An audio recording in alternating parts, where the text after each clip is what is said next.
In the thickets, an experienced hunter and his elven partner were watching three unsuspecting goblins through a telescopic sight.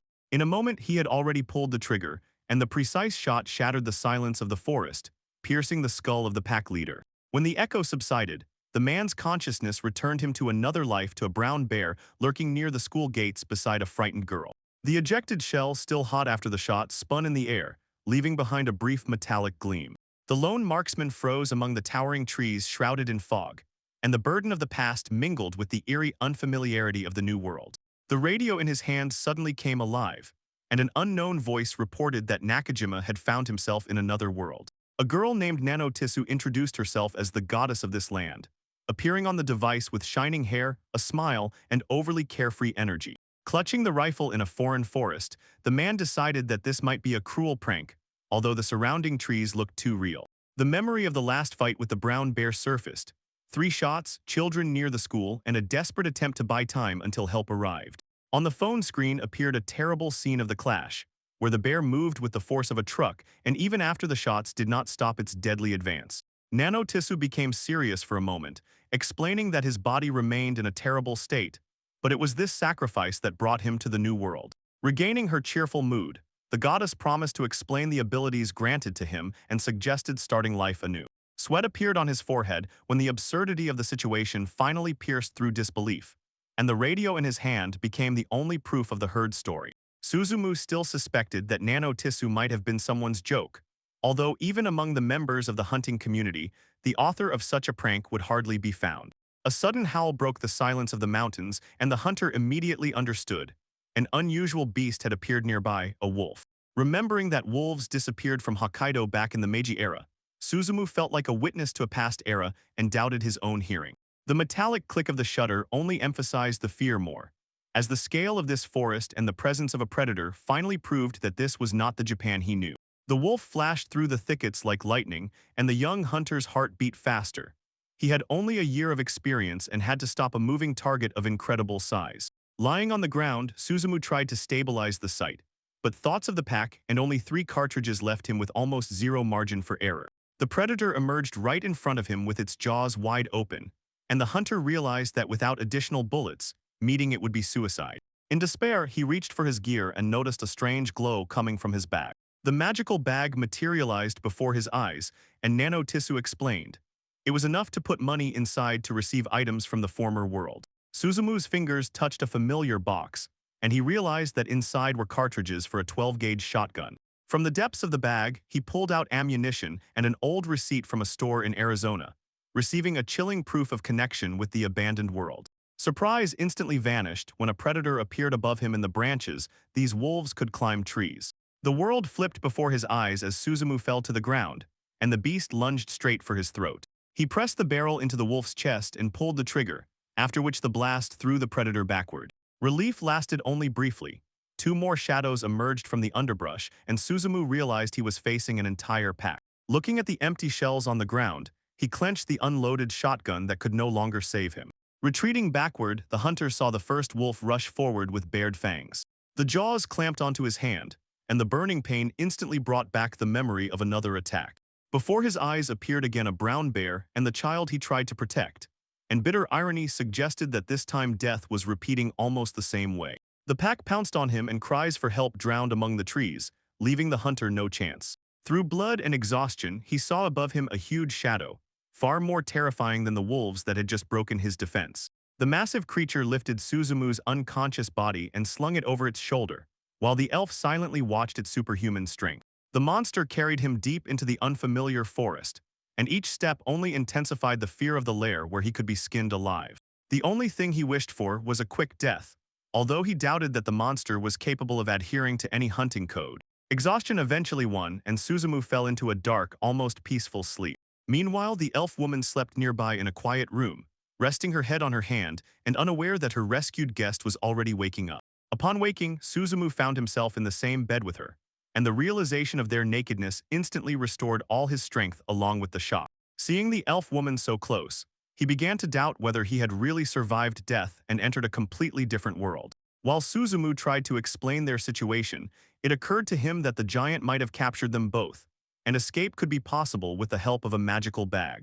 The question about weapons puzzled the elf woman because she did not know what a rifle was, and the dangerous presence nearby suddenly made her grab a spear. Going outside in bandages, Suzumu passed rows of dried fish and gradually realized someone had not only saved him but had arranged a real shelter for them. In his memory, the black figure flared up again, effortlessly tearing apart the wolf pack that a moment ago was ready to kill him. The unknown giant disappeared into the forest shadows, leaving the elf woman alone with the consequences of the strange encounter. Suddenly, she burst into cheerful laughter and apologized for taking his prey during the hunt. At a simple wooden table, Suzumu thanked his rescuer, and she explained that she had long been tracking this very pack of terrible wolves. Finally, he named himself Suzumu, and the elf introduced herself as Saran and with a smile said that she also earned a living by hunting. Suzumu's gaze lingered on her pointed ears, so Saran asked if he had ever seen elves and heard that this was his first experience. Unusual clothing and a strange iron object immediately revealed him as a stranger, and Saran added that after a wolf bite, he lay unconscious for a whole 3 days. 3 days of fever almost cost him his life, and Saran explained that saving him was only possible thanks to harsh measures. Saran stayed close, warming him with her own body until the fever subsided, and this confession instantly covered Suzumu's face with a blush. Embarrassed by such closeness, Suzumu tried to recover lost memories, while Saran nervously assured that she would not do this for anyone else. The reason for her hunting turned out to be simple. Terrible wolves terrorized the village livestock, but after the leader's death the rest of the pack became much easier to track. Suzumu's weapon interested Saran, and she called it a magic wand, suggesting that it was the legendary rifle her grandfather once told her about. Outside the forest, a small community opened up, hidden among a clearing, and Suzumu realized for the first time that he was no longer alone in the wild. Showing him the settlement, Saran sincerely thanked the new companion and officially introduced him to the village of Capri. Suzumu could not hold back and cried because he realized not just rescue, but that after death he had again received the chance to live. A weak laugh helped him explain that the tears were not from pain, but from the incredible weight of his own survival.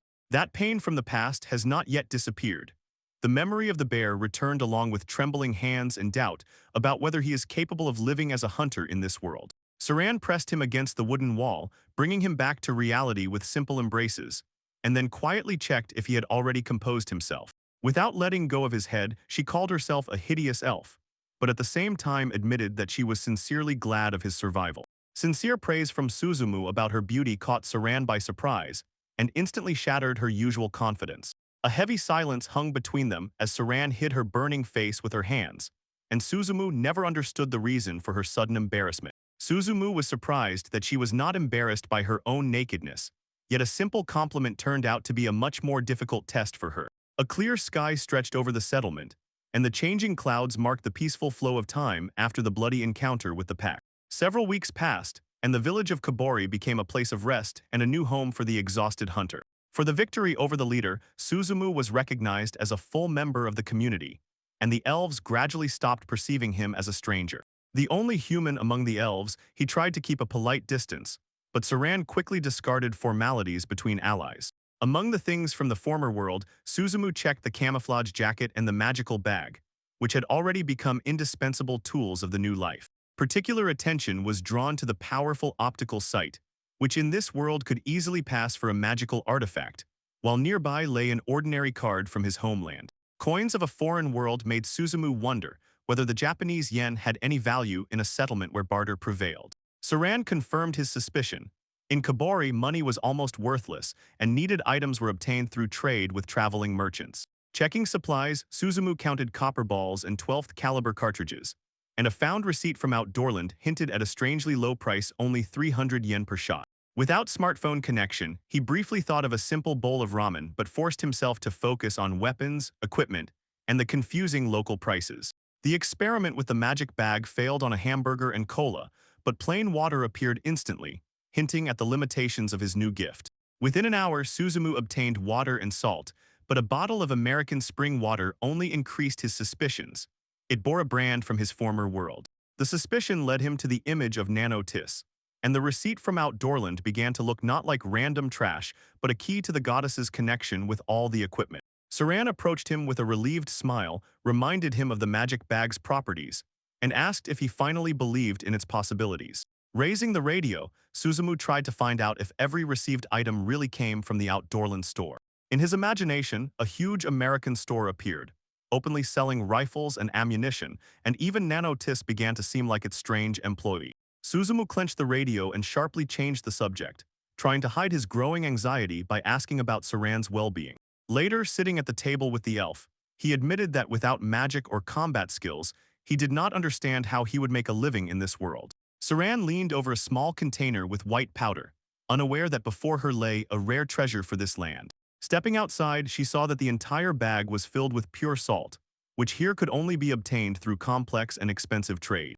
Instead of demanding payment, Suzumu offered Saran the salt as a gift for saving him, not considering the ordinary product to be of great value. Surprised by his kindness, Saran at first refused to accept the gift without equal compensation, but eventually her gaze softened, and a blush appeared on her cheeks. On the way to the settlement, Suzumu inquired about the number of inhabitants, but Saran could not even name an approximate figure. As they continued walking, the sack of Californian sea salt transformed from an everyday purchase into a tool of survival and diplomacy. Before a crowd of astonished villagers, Suzumu opened the entire pile of salt, and even the elders did not hide their gratitude, as now even children could use it. To the wave of thanks, he responded with a modest smile, calling the gift only a small repayment for the warm welcome in the new community. Nearby, Saran silently watched as the stranger gradually became part of her people. One gift changed the daily life of the settlement. Where there was once scarcity, shared abundance and trust in the newcomer appeared. With the onset of night, Suzumu was summoned for a personal meeting with the chief, a tall elf who had long been monitoring the influence of the newcomer.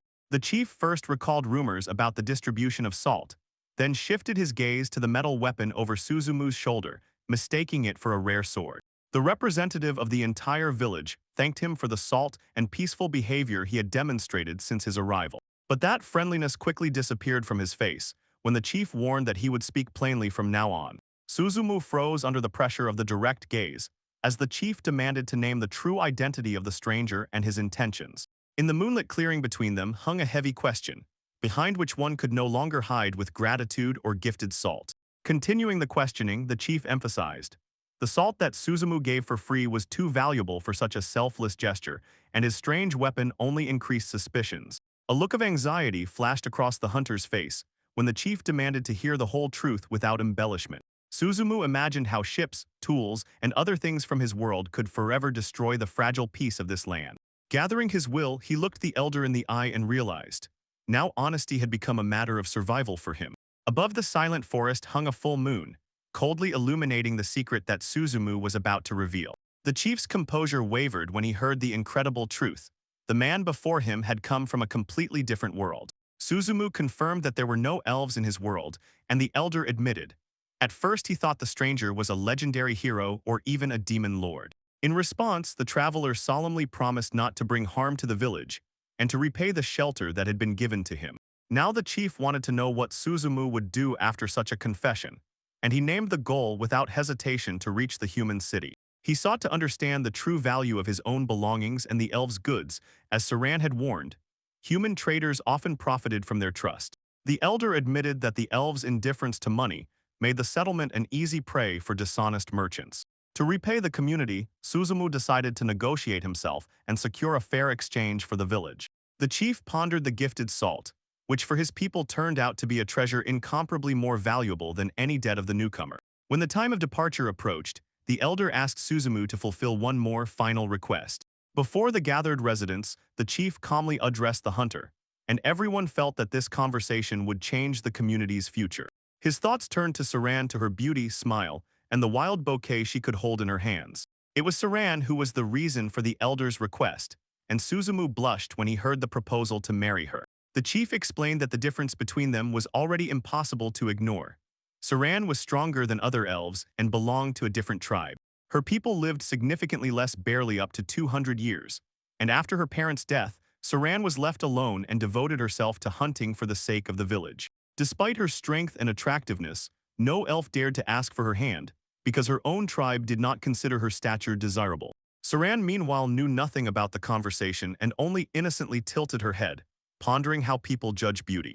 The chief asked Suzumu to take her to the human city, marry her, and build a new life together, leaving the hunter without an answer to his own failings. Amid the dappled light of the forest, Suzumu realized that the problem was not in his desire, but in what Saran herself truly wanted. The elder smiled gently, emphasizing, the decisive factor would not be his choice but the feelings of the young elf woman.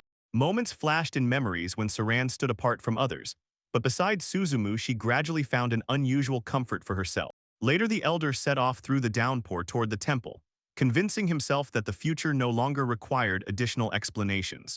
In front of the sacred building, he stopped with a determined look and whispered that the main answer had long since become obvious. As if confirming his thoughts, Suzumu and Saran found peace in each other's embrace, where their bond no longer needed outside words. The next morning the villagers gathered on the shore, seeing off the boat and waving hands as the village slowly receded. Saran smiled at the question about her readiness to leave her native home, because she perceived the journey not as an end, but as the beginning of a path that one day would lead her back. While rowing, Suzumu called her, and when Saran looked back he promised to return with her to this place. In the sun Saran shone, and he could not hide his admiration for her appearance in a wreath of flowers that resembled a wedding attire. That tenderness instantly turned into panic when the boat gained speed on the river rapids, and Suzumu demanded to slow down the dangerous movement. In the sacred grove, the elder stood before the couple and offered them to swear to each other, and Suzumu and Saran in white attire confirmed their union. A sudden sign made Saran grab Suzumu's hand and run away from the altar, leaving the guests in complete confusion. Turning over her shoulder, she stuck out her tongue at the crowd and made it clear that she would not allow anyone to watch the continuation of the ceremony. Soon the newlyweds were already sailing in a small boat, and Suzumu doubted whether it was worth fleeing without a proper farewell. As the current carried them further, Suzumu prepared to tell Saran what he had long kept inside. His confession about her incredible beauty caught Saran by surprise, and the elf's cheeks immediately blushed crimson. Embarrassment made her ask to slow down the boat, but it only rushed faster through the water, as if repeating the frantic rhythm of her heart. When the first wave of excitement passed, they silently caught their breath, and Saran finally asked if Suzumu wanted to know the reason for the escape. Suzumu continued rowing, consciously not pressing Saran and leaving her time to explain her action on her own. Saran's gaze rose to the sky, and she admitted that she had been most looking forward to the journey to the human city together with him. Without warning, Saran pulled Suzumu to herself and interrupted his question with a long kiss. Out of breath and flushed, Suzumu heard the real reason for the escape. Saran did not want anyone else to look at him during such an intimate moment. His distrust made Saran hint that the kiss was only part of a much more serious plan. Leaning closer, she asked a provocative question about how elves learn about starting a family, and Suzumu finally understood her hint. At the very thought of it, he almost fell in the boat when Saran explained. The first wedding night in the village was to be observed by all the inhabitants. Seeing his anxiety, Saran admitted that she was also nervous, and they decided to find a secluded place to spend the night. The moon rose over the quiet glade, and the small camp hid under the protection of the dark forest line. By the fire, Suzumu finally asked Saran why she agreed to the marriage. Saran gently approached him and instead of an immediate answer, turned the question back to the hunter himself. Silence stretched on as Suzumu searched for words capable of explaining his own feelings. In the temporary bed, Saran repeated her question, and her voice almost dissolved into the night air. Moonlight slid over her smile, revealing a tenderness she no longer tried to hide. Saran heard that Suzumu chose her for the very same reason she chose him.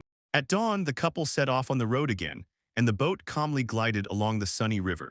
Suzumu informed Saran that they would reach the human city of Surplast in about 2 days, which immediately surprised her. Realizing that he had named the destination too confidently, Suzumu lied about the radio. But when Saran asked what it was, his excuse only made things worse at that moment. The device came to life with the familiar voice of Nano Tisu. Suzumu took the opportunity and asked the goddess about his purpose, the price of goods, and the future in the human city. Nano Tisu responded from an ordinary store, surrounded by boxes and a large sack of sea salt, dismissing the idea of fighting the demon lord as too boring a mission, and at the same time reproaching Suzumu for the amount of salt purchased. The goddess reminded that she sees everything happening in this world, and in response to Suzumu's fear said, defeating the demon lord is destined for the hero, while he only married an elf woman. What embarrassed Suzumu the most was the thought that the goddess might have seen their intimacy with Saran the previous night. Nanotisu reassured him, promising to respect the privacy of the inhabitants, confirmed arrival in Surplast in 2 days, and after the connection ended, Suzumu decided to keep the existence of the goddess hidden from Saran for now. The couple continued to sail down the river, and Saran asked if Suzumu had ever been to the city they were heading to. He only shook his head, looking at the unknown horizon. A dark figure emerged near the boat, and Suzumu had already raised his rifle, but Saran's sharp scream stopped him. Lowering his weapon, he saw a friendly creature swaying on the waves and almost playfully looking at the people. Saran explained that these water creatures help pull boats along the river, acting as a kind of horses. When the creature swam away, Saran regretted not having treats for it, and Suzumu recalled similar animals from his world. Saran's gaze again stopped on the heavy object, and she wondered if it was really a shotgun. Suzumu seriously explained that he took it for protection during the journey. Holding the weapon confidently, he named the model Remington M870, a pump-action shotgun that he inherited from his grandfather. Suzumu added that its design allowed even a novice to easily change barrels, and his grandfather had relied on its durability for years. He explained that the rifling inside the barrel made the shotgun much more accurate and long-range than ordinary weapons, and careful maintenance before departure guaranteed its reliability. The hunting rules of his world required special barrels and ammunition, from birdshot for birds to heavy bullets for large game. Special sabot bullets were often made of copper instead of lead, and the powder and wad provided them with destructive accuracy. Looking at the shotgun, Suzumu doubted whether an ordinary hunting tool would be enough in a world of legendary swords and magic. Saran listed the dangers of the forest: wolves, boars, orcs, and even human bandits, although the river route itself was considered relatively safe. The conversation turned to elves, and Suzumu asked if humans really considered them extraordinarily beautiful. Saran confirmed this with a grim expression, as such beauty attracted unwanted attention. Suzumu understood that it was precisely because of the appearance of elven children that they were kidnapped by those who wanted to profit from their beauty. A glance at Saran brought back his memory of her rage during the rescue, which was hard to reconcile with the calm woman now paddling beside him. Saran suddenly asked what he was taught first after receiving the bow, and she immediately recognized the answer about hitting the target as incorrect. Noticing Suzumu adjusting his equipment, she sternly reminded him, the barrel of a weapon should never be pointed at a person. Despite the enormous width of the river, an eerie silence prevailed around, and Suzumu wondered why there were no other travelers on this path.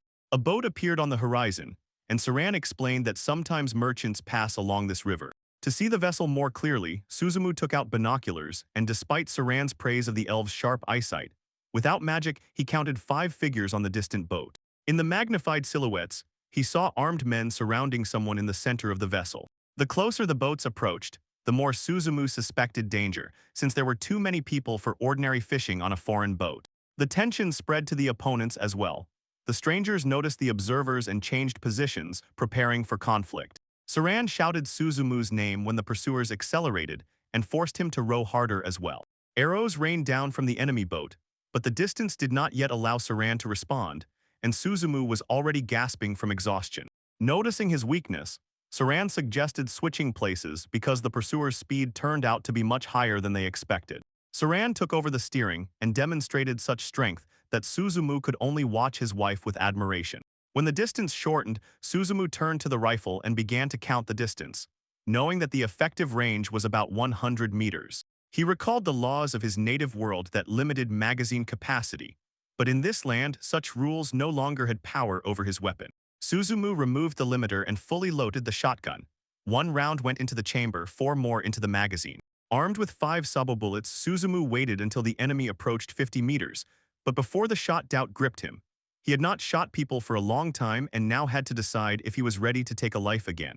Before his eyes flashed the captive girl and her cruel kidnapper, finally blurring the line between self-defense and murder.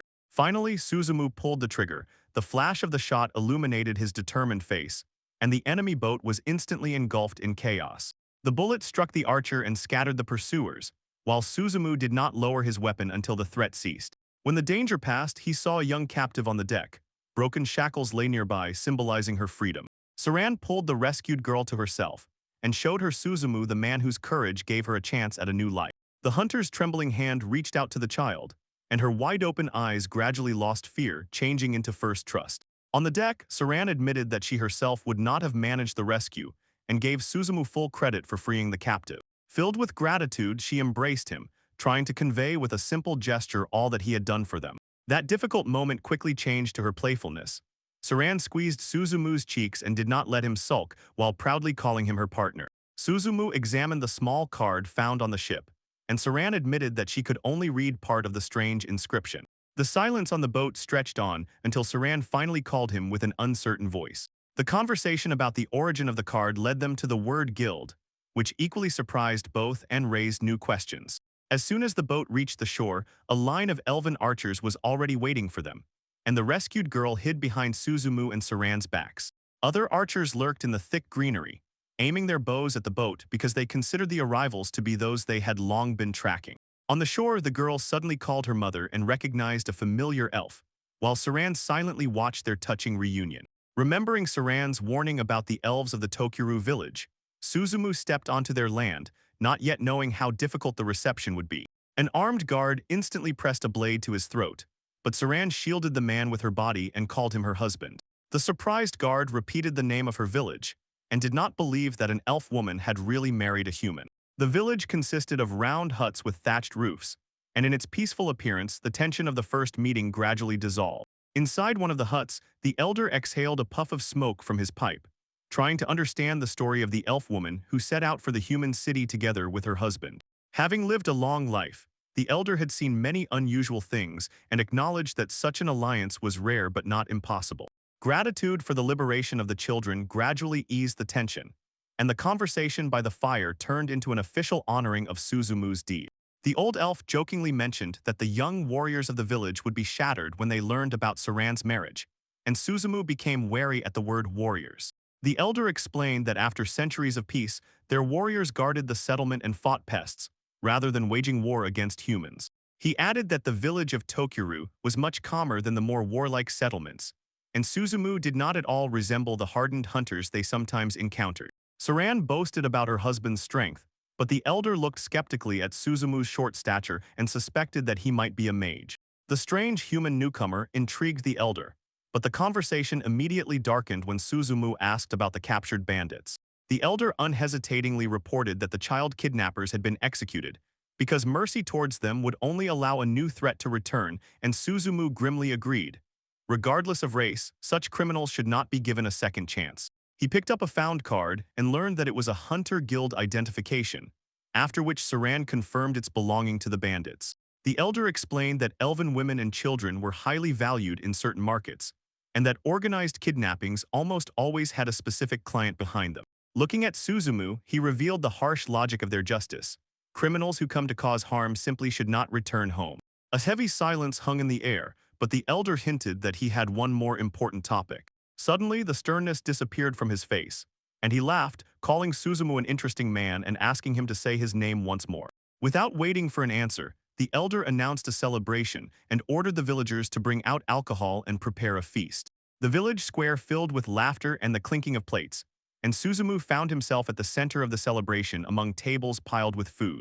He was served a strong drink made from goat's milk, while Saran warmly greeted her friend Aaron, meeting her amid the general merriment. The elves looked at Suzumu and marveled at how much he had grown since their last meeting, while Saran carelessly downed a huge mug of alcohol. From the drink and sudden attention, Suzumu's face turned red, and the elder took the moment to ask if the hunter had really done what everyone was talking about. Instead of the festive atmosphere, Suzumu remembered the dead bandits and the terrible holes in their bodies, which reminded him of the true power of his weapon. When asked about magic, he explained that the rifle did not cast spells but used mechanical force and the explosion of gunpowder. Leaning over the cup, Suzumu described how the gunpowder pushes a heavy copper or lead bullet forward at a destructive speed. He added that such bullets were made for hunting bears, and against a person, their effect was much more terrifying. Suzumu explained that the force of the impact causes shock and massive internal bleeding, and the subsequent blood loss leaves almost no chance. The grim description of internal injuries silenced the elves, and the merriment for a moment gave way to horror. Saran, already drunk from alcohol, pressed herself against Suzumu and announced to everyone that her husband was incredible and that she had chosen him. Her embrace was so tight that Suzumu almost suffocated, while the empty bottle nearby told of the scale of the party. Other elves watched with smiles, finally convinced. The strongest warrior of the tribe had truly lost her heart to a human. Before their eyes flashed a memory of Saran, who once defeated a boar weighing 500 kilograms with her bare hands. When the night came to an end, Saran effortlessly lifted Suzumu onto her back and carried him to the dwelling, because arguing with a drunk warrior was pointless. Outside the huts, guests were still quietly whispering, amazed that Saran, unlike most elves, could not drink at all. On the way, the playful mood changed to seriousness, and Suzumu asked if Saran was surprised when he killed the bandits, then inquired about her own past. Saran stopped under the moonlight and calmly confirmed that she too had once taken a human life. She explained, those who profit from the weak are no better than wolves, goblins, or other monsters she hunts, and Suzumu smiled with relief upon hearing this honest answer. Settling on his back, Saran playfully reminded him that now he was her husband. Under the starry sky, they continued their quiet conversation until Saran felt something hard against her back and asked if it was a rifle. Suzumu assured her that he had no weapon with him, but the answer made Saran blush even more. When the stars began to fade, the night questions gave way to morning plans, and the couple agreed to continue the conversation the next evening. The morning sun illuminated the straw roofs of the village and announced the beginning of a new stage of the journey. Soon Suzumu and Saran gathered their gear, said goodbye to their friends, and prepared to set off towards the unknown. The chief announced that a river horse had already been tied to the boat, which would help them reach Surplast in less than half a day. Before departure, the elder placed a heavy pouch in Saran's hands, and she was surprised to realize that it contained money for the road. Preparing for the big city, they remembered the entrance tax, and the river horse and the bandits' loot made their journey much safer. Saran explained that the raccoon hat was sewn by the rescued girl and her mother Mirp, who worked all night and did not manage to deliver the gift personally. The memory of the mother and child remained remarkably vivid, as they sincerely wanted to hear Suzumu's opinion about their work during his next return. Suzumu accepted the gift with a warm smile and promised to share his impressions when they meet again. Examining the sturdy homemade headgear, he realized it was a thank you from Rayanth girl they had saved the day before. Later, Aaron showed Suzumu the storage rooms and a large raven perched nearby. She explained that these birds often come just for mischief and peck at the supplies without even trying to eat them. A sudden crash interrupted the conversation. Aaron lost her balance on the raised platform and fell down, frightening everyone around. Crows gathered on the wire, silently watching the unfortunate incident and only intensifying the sense of chaos. Aaron told about the village's old problem, and in response to Suzumu's question, she said that the archers can't manage to hit. The crows flee immediately at the slightest threat. Suzumu acknowledged these birds as extremely intelligent and destructive, capable of causing settlements millions in damages. One of the crows left a dirty gift on Aaron's shoulder, and her scream helped Suzumu assess the true scale of the invasion. Suzumu suggested solving the problem before departure, and the elder cautiously asked if there was a way without dangerous magic and fire. Instead of the usual rifle, Suzumu summoned from the magic bag a powerful pneumatic rifle RWS Diana M52. He explained that this weapon works without the loud explosion of gunpowder, and is ideal for small moving targets thanks to special pellet bullets. While loading the rifle, Suzumu recalled how shots from another weapon once scared bandits, although shooting it indoors would be a serious violation of the laws of his world. The loaded pneumatic took position, and Suzumu through the sight selected the crows, carelessly destroying the village's supplies. He held his breath until through the RWS Diana M52 sight one of the birds became a perfect target. The long dark barrel emerged from the shadow of the building and rose to the sky where pests circled above the settlement. 3 precise shots one after another knocked down the birds, and the rest of the flock scattered in panic over the forest. The elf women froze in amazement, not understanding how a silent weapon could so easily destroy crows. Their questions quickly turned into a general murmur, as everyone wanted to know by what magic Suzumu hunted the crows. Guards and residents joined them, demanding an explanation of the secret and asking if it was possible to learn to repeat such a shot. Suzumu smiled awkwardly and explained that it was not magic, but a mechanical pneumatic Diana rifle. He suggested hanging the dead crows as a warning to others, but greedy looks at the weapon convinced him not to give this tool to anyone. The river horses pulled the boat again, and Suzumu and Saran left behind the settlement and the recent danger. Looking back on the last 2 days, Saran marveled at the number of events, and Suzumu asked if they would only encounter bad people from now on. Saran did not share his pessimism, and beside her, Suzumu gradually developed a new sense of purpose. Later, he addressed the chief and declared that he wanted to help uncover the kidnapping of elf children through the Hunters Guild, but the elder warned of danger and insisted that it was the elves' own matter. Suzumu objected. If his wife was an elf, this problem had become his own. In a wooden hut, the group discussed the future path, while Saran and Aaron silently weighed the risks of his decision. Suzumu cautiously asked Saran if she was angry about his sudden choice, and explained that he could not close his eyes to the suffering of others. To ease the tension, he added that he would also conduct price research in Kabur, and his own family matters did not yet require urgent attention. Suzumu's tired smile became more sincere when he finally accepted his responsibility for the people who now mattered to him. Pulling on his hunting hat, he heard a soft question nearby about whether he was upset by recent events.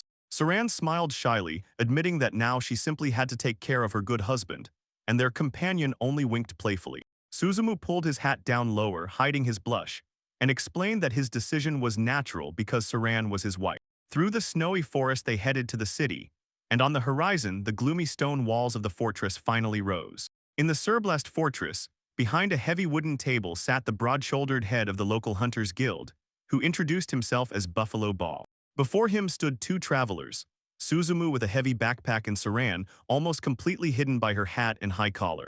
Suzumu immediately clarified their relationship and firmly stated that he and Saran were husband and wife. The guild leader looked skeptically at the height difference and asked why Saran was so carefully hiding her face, prompting Suzumu to ask her to at least smile.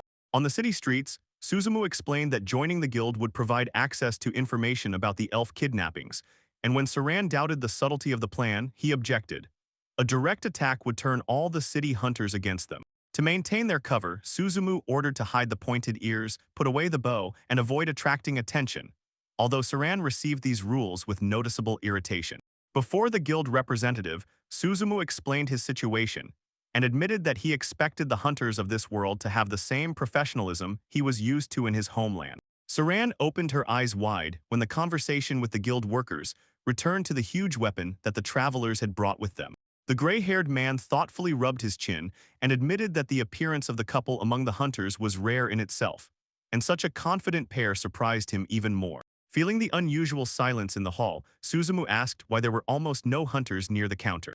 The veteran explained, "The strongest fighters are currently working in the field, and the novices start from the 6th rank after the exam, performing minor tasks like fighting slimes. To prepare them for hunting, the veteran promised to issue weapons and maps and ordered to meet at the designated place the next morning." Suzumu nodded, but his thoughts had already returned to money. He asked about the most profitable tasks because he wanted to earn quickly after joining.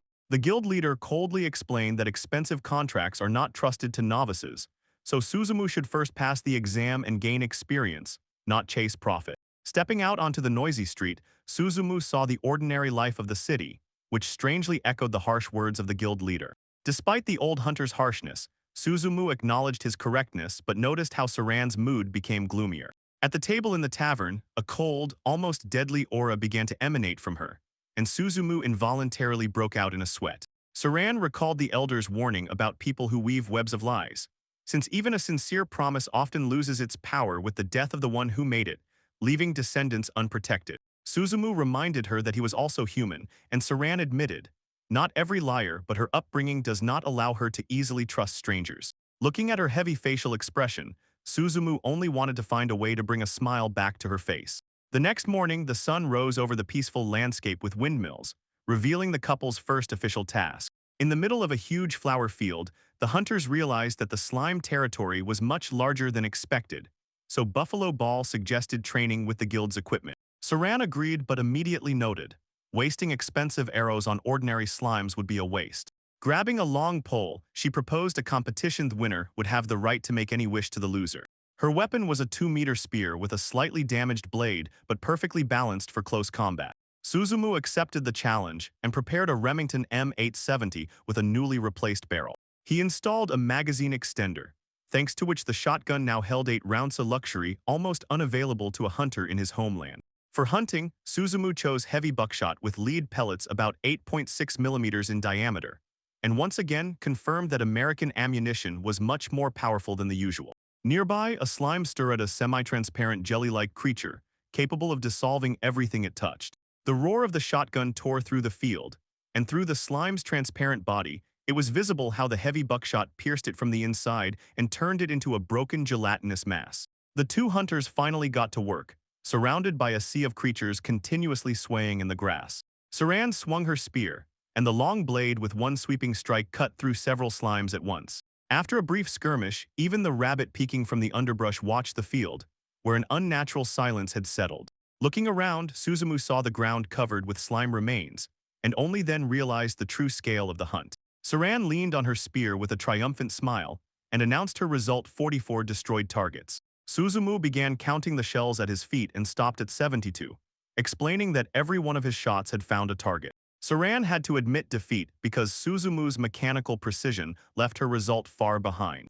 The elf's expression changed, and a blush appeared on her cheeks as she reminded about the winner's right to a wish. Leaning closer, Saran hinted at a very special reward but immediately stepped back with playful laughter, reminding about safety rules during the hunt. Without explaining her mood, she moved across the slime field, leaving Suzumu completely bewildered. Saran disappeared among the trees, and the hunter noticed that her spear had dulled, while his own ammunition was almost depleted. Watching the elf easily jump over obstacles, Suzumu recalled Buffalo Ball's words. Hunting slimes wears out equipment but brings almost no money. Returning to the field, Buffalo Ball assessed the result and admitted that Saran had predictably shown strength, but he was especially interested in Suzumu's clean work. The guild leader raised the crystallized core of slime and noted that a hunter is rarely a person of bad character if they pay such close attention to details. Suzumu modestly accepted the praise, stroking the loyal dog nearby, while the veteran took out a worn leather wallet with a hunter's ID from his gear.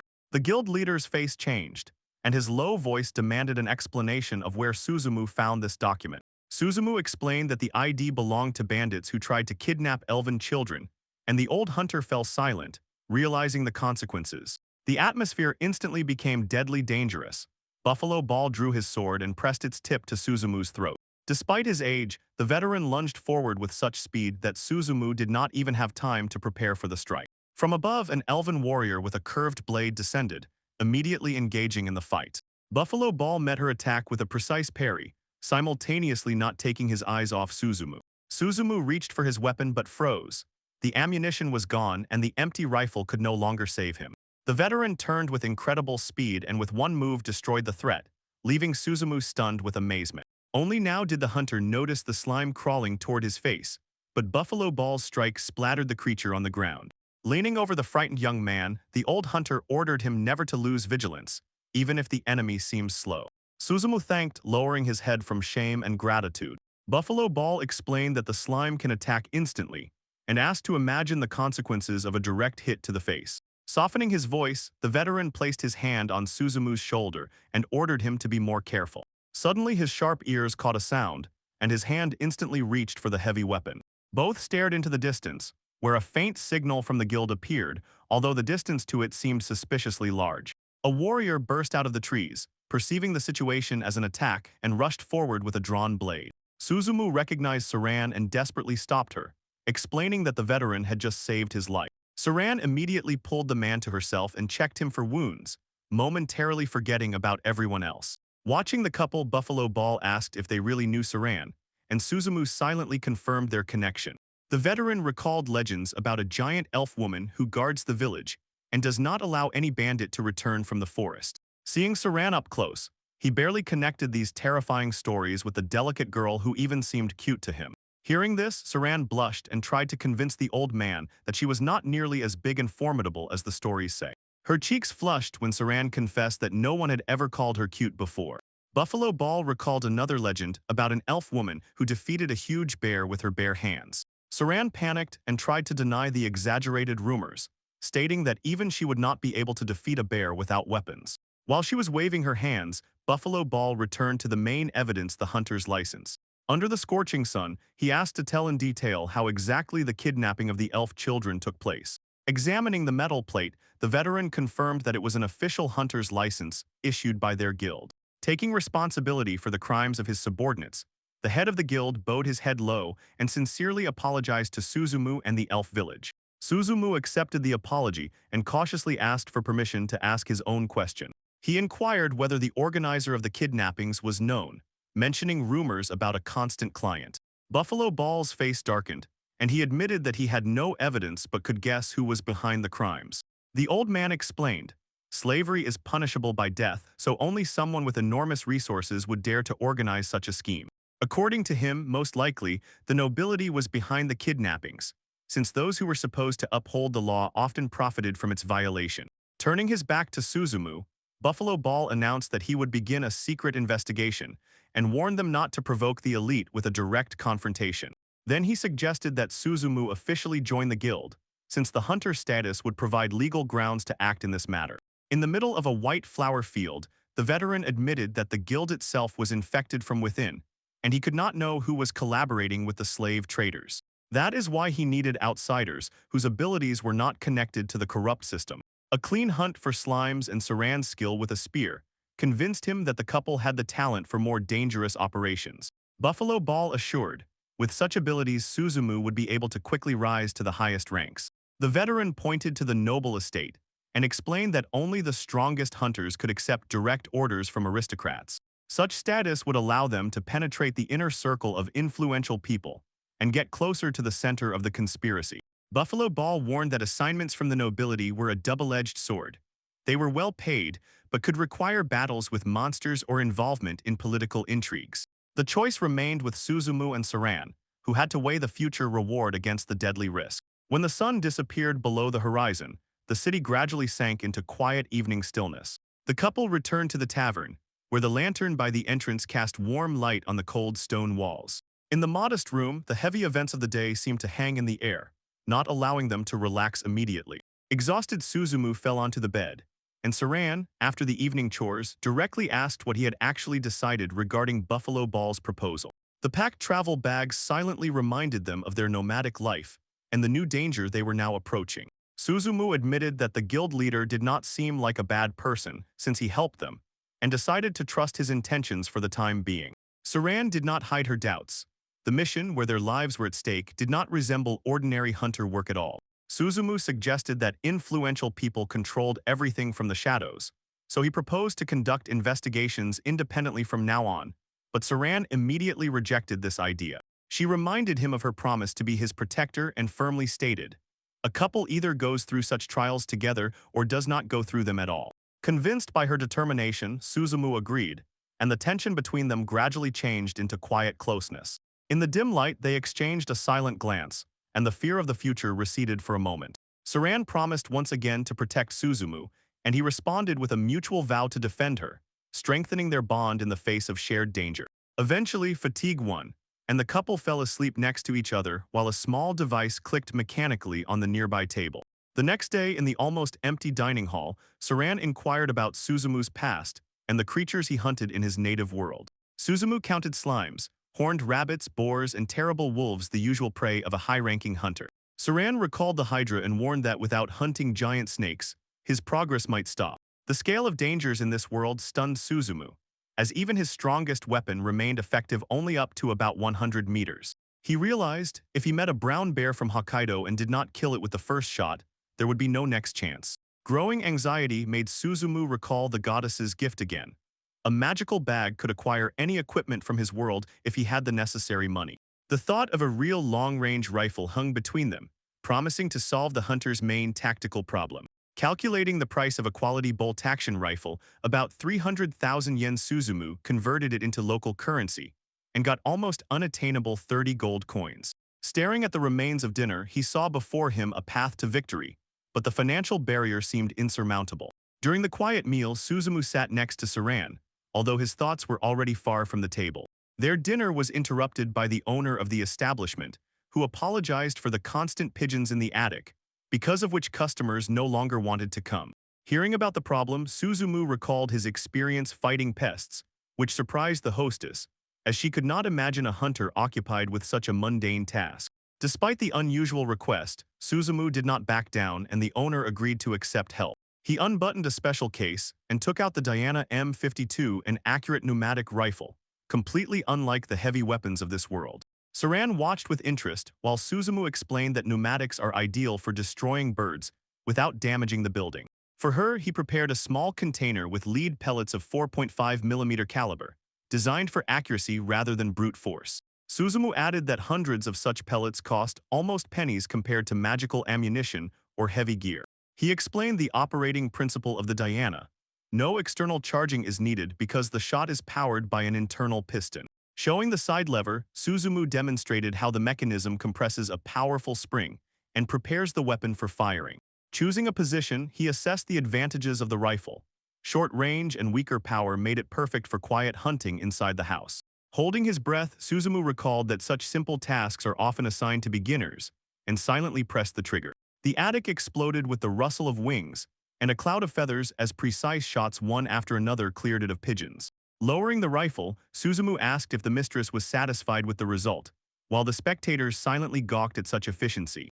Later, he weighed a heavy pouch of coins in his hand and was surprised by the generous payment, which Saran considered a great reward for a simple task. Suzumu recalled that in Hokkaido, they would pay much less for similar work, and Saran was again puzzled by the unfamiliar name of his homeland. Near the entrance to the guild, Saran reported their arrival, but Suzumu immediately heard an unusual commotion inside. As soon as they stepped over the threshold, a hall filled with people opened before them, who immediately turned their heads to the newcomers. Buffalo Ball grabbed his temples upon seeing the couple in raccoon hats and demanded to know what they had managed to do. The crowd buzzed, recognizing the hunters, and dozens of voices confirmed that they had finally arrived. People began competing to attract their attention, recalling the words of the tavern hostess that the couple was looking for housing. Suddenly, someone announced that before them were hunters who exterminate pigeons, and Suzumu instantly found himself at the center of attention. He was stunned by the speed with which an ordinary task turned into a city sensation. Even a lone pigeon on the roof seemed to look at the people with the same incomprehension as Suzumu. Pigeons had long lived alongside people.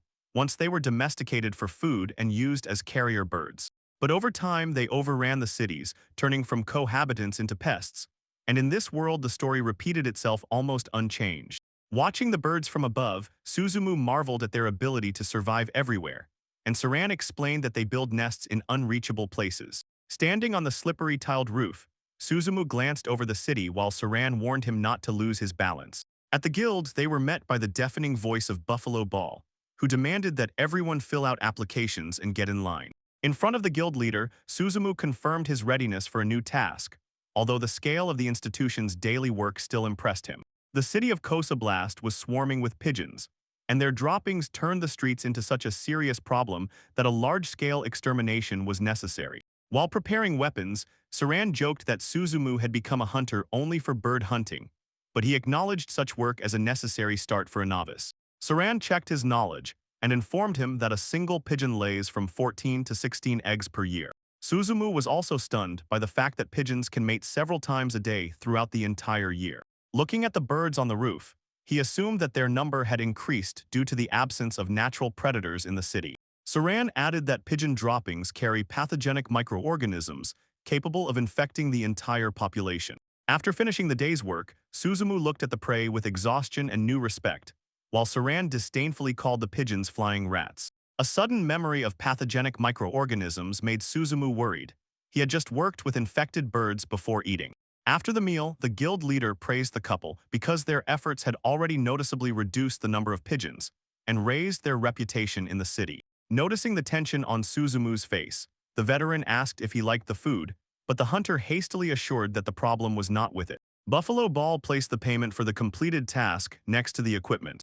Suzumu inquired about the 3 large copper coins for each pigeon, but his surprise turned out to be pleasant. The payment was generous. He compared the reward with Hokkaido, where he would have received only 200 yen for 1 pigeon. 3 large copper coins in this world were approximately equal to 250 yen, making the local payment slightly more profitable. Suzumu learned that 12 large copper coins made up 1 silver coin, worth about 1,000 yen. 1 gold coin corresponded to approximately 10,000 yen, and this scale helped Suzumu understand the foreign economy. The calculation showed that 1 large copper coin was worth about 83 yen, not much, but it was the real price of his work. Returning to Buffalo Ball, Suzumu noted that the city suffers from pigeons, so the special reward for such tasks really helps the residents. He was interested in why other hunters avoid similar work, and the guild leader pondered the answer. Most fighters dreamed of glory, gold, and hunting large monsters, considering pest control unworthy of their talents. Buffalo Ball admitted that only Suzumu and Saran agreed to such modest work, although the true purpose of hunters is to help those in trouble. Seeing their dedication, the guild leader offered a new task from a farmer with an additional reward. Near the bulletin board, they learned about Konakishika swift creatures that ravaged fields and easily slipped away from other hunters. Saran immediately volunteered, declaring that as an elf she was perfect for hunting deer, which made Suzumu break out in a cold sweat. Realizing the danger of her words, Suzumu pulled Saran aside and reminded her that she must hide her elven origin. Leaving the guild, they found themselves near a shop with a sign decorated with strings of beads and jewels. Inside, Saran examined the jewelry while Suzumu took notes, after which they divided the work between market research and equipment preparation. Gathering information from records and rumors, Suzumu found an important clue about the migration routes of the Kanekishika. Saran brought a fragment of a deer antler that could help in tracking the prey, and the traces of their search led to the outskirts of a destroyed farm. In the middle of the trampled field, Suzumu saw the bare earth instead of a harvest, and Saran found fresh tracks leading into the forest. Having a direction, the hunters decided to move into the dark thicket and finish the hunt. The sun rose high, flooding the thin clouds with sharp white light as they set off further. Nakajima and Saran walked through the snowy forest, and the conversation about deer reminded the elf of hunting together with the elders. Suzumu recalled the thorough preparation in his own world and compared the local game to the deer of Hokkaido, which were much larger and more dangerous. Turning his thoughts to the present, he wondered how the animals of this world would differ, but Saran had already found a patch of coarse fur on the trunk. Delving into the birch forest, they followed a fresh trail regularly used by prey through the thicket. Suzumu gripped the heavy rifle tighter, staring into the white shadows, while Saran nearby sharpened all her hunting senses. She suddenly asked why he hadn't taken a smaller weapon today, and Suzumu turned to her in surprise. Saran repeated the shooting motion with a light pneumatic gun, and Suzumu understood she meant the Diana M52. He explained that the quiet pneumatic gun did not have enough stopping power for a deer, so this time a heavy shotgun was needed. Suzumu demonstrated a special grip for the spring pneumatic gun, allowing internal vibrations to dissipate without losing accuracy. When the sun filtered through the crowns, Saran suggested continuing the search to find more convincing tracks. Soon they found fresh droppings, a patch of fur on a branch, and deep scratches on a birch left by a male's antlers. In the silvery birch grove, Saran stopped, feeling that the hunters were approaching the center of the prey's territory. She showed a broken branch and explained that males mark territory boundaries this way or compete during the rut. Suddenly, Saran cupped her hands near her mouth and released an ancient, almost otherworldly call through the forest. At the sound, a slender deer emerged from the shadow, but Suzumu almost exclaimed with joy, and Saran immediately made him be quiet. His attention was drawn to a strange plant next to the leaves, which could become the key to the next step. 3 deer stepped out onto the clearing at once, calmly walking among the birches. Suzumu saw that thick vegetation was growing from their antlers and backs, which does not occur in ordinary animals. Examining the flora fused with the bodies of the creatures, he was finally convinced. Before him was prey from another world. When one of the deer calmly looked in his direction, Suzumu truly felt the reality of his new life for the first time. Hiding behind a trunk, he explained the problem to Saran. It is impossible to destroy 3 targets simultaneously because the third will escape while they reload their weapons. Saran leaned toward him and whispered a plan capable of leaving all 3 deer only one direction for escape. The forest froze again, and the hunters prepared for the decisive move. Checking his equipment, Suzumu realized that a lot of time had passed since the start of the hunt, and now the cost of a mistake had become higher. Crouching in the bushes, he felt the heavy rifle pressing on his shoulder, and the long wait turned into a separate trial. The slow rustle of leaves began to lull Suzumu, and he had to forcibly fight off drowsiness. A sharp gust of wind instantly brought him back to alertness. It was the signal from Saran they had been waiting for. 3 deer with leafy antlers were frightened and rushed out of hiding, becoming moving targets in Suzumu's sights. Suzumu and Saran opened fire simultaneously, creating a crossfire that left the animals no escape route. Later, the quiet guild building sharply contrasted with the news already echoing inside. Buffalo Ball could not believe his own ears upon learning that the couple had hunted 3 rare deer in just half a day. He acknowledged Saran's skill as natural for her people, but the elf modestly emphasized that the victory was only possible thanks to Suzumu. Proudly calling the man a true hunter, Saran made him justify that the deer were simply running straight at him. Suzumu explained, during escape, Kanekishika are almost elusive, but the right bait made them move directly toward the shot. Suzumu attributed the victory to his wife's support and assured that it was her magic that allowed the hunt to be completed. Saran deflected the praise, reminding that she had not hit a single shot, and Buffalo Ball wearily ended their mutual boasting. For the 3 deer, the guild leader paid 6 gold coins and added 5 more for the exceptional result, while Suzumu mentally compared the brilliant gold to Hokkaido prices and realized how profitable this life could be. Buffalo Ball suggested celebrating the victory at a good establishment, but Saran politely declined, assuring that their own conditions were sufficient. In the room, Saran noticed how quickly their savings were growing, and Suzumu pondered what stability this could provide in the future. His gaze stopped on the rifle, because now there was enough money for the necessary repairs and possibly serious weapon upgrades. The memory took Suzumu back to the training ground, where the mentor sternly warned about recoil and the danger of pressing the eye to the sight. And at the boy's call, he only grumbled tiredly in response. Sitting on a crate with the rifle, young Suzumu looked at the mentor's rifle and wondered if 10 years of experience would ever allow him to take such a powerful weapon. In close-up appeared the bolt and wooden stock, and the mentor warned that a clumsy shooter would have to master such a weapon for a long time. The veteran even considered 10 years an insufficient period, but now the warnings were in the past. Suzumu was finally ready to purchase his own rifle. Thinking about a bullet traveling at over 800 meters per second, Suzumu looked at the pile of silver coins earned through hard work and realized the goal was near. After examining the equipment, he decided it was time to buy a rifle capable of withstanding the dangers of future hunts. But before the purchase, Suzumu reminded himself of the main task of a true hunter, which he had to fulfill regardless of personal desires. Having considered possible prey boars, deer, bears, and unknown monsters, Suzumu chose 308 Winchester cartridges and the Remington M700, the very model his grandfather had trusted for over 20 years. With 30 gold coins, approximately 300,000 yen, Suzumu mentally thanked the goddess and allowed the specialists to take care of the technical details. In the sunny forest glade, time seemed to stand still, leaving only silence and the anticipation of a new stage. The next morning, Suzumu barely contained his energy, while Saran yawned and did not understand why they had left the city walls so early. Suzumu finally got a new rifle and proudly explained that he had bought it for only 8 gold coins. Saran examined the weapon with mixed irritation and curiosity, getting lost in technical terms but acknowledging its impressive weight. To check accuracy, Suzumu raised binoculars and asked Saran to find the stone with the mark they had seen on the way. The elf immediately noticed the cross on the stone, and Suzumu named the distance as 150 meters. Saran did not understand this measure and replaced it with local hours. Suzumu took out a compact laser rangefinder and explained that the device allows measuring distance with almost no error. At another point on the horizon, Saran unhesitatingly determined the distance as 200 gnarls, almost perfectly matching the device's reading. The next group of trees was also no problem.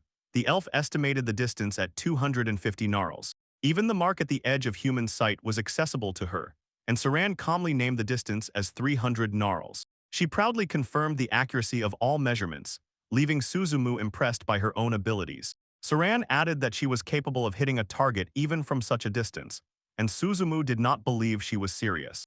Comparing her skills with bows from the time of the 100 Years' War, Suzumu thought that at sports competitions Saran would easily win gold. Observing the stone, he admitted, Saran's natural intuition is almost superhuman, but he will have to compensate for it with training and tools. Saran doubted whether he was capable of hitting such a distant target, but Suzumu explained that this was exactly why they came to calibrate the weapon. Settling on the grass, they decided to start at 50 meters and gradually adjust the sight. The shiny barrel reflected the sunlight while Suzumu checked the optics for 10 gold coins and 308 Winchester cartridges, also known as 7.62 NATO. Suzumu warned that such power requires maximum caution when handling. Setting aside the cartridges, he pulled the bolt from the receiver, moving on to mechanical preparation.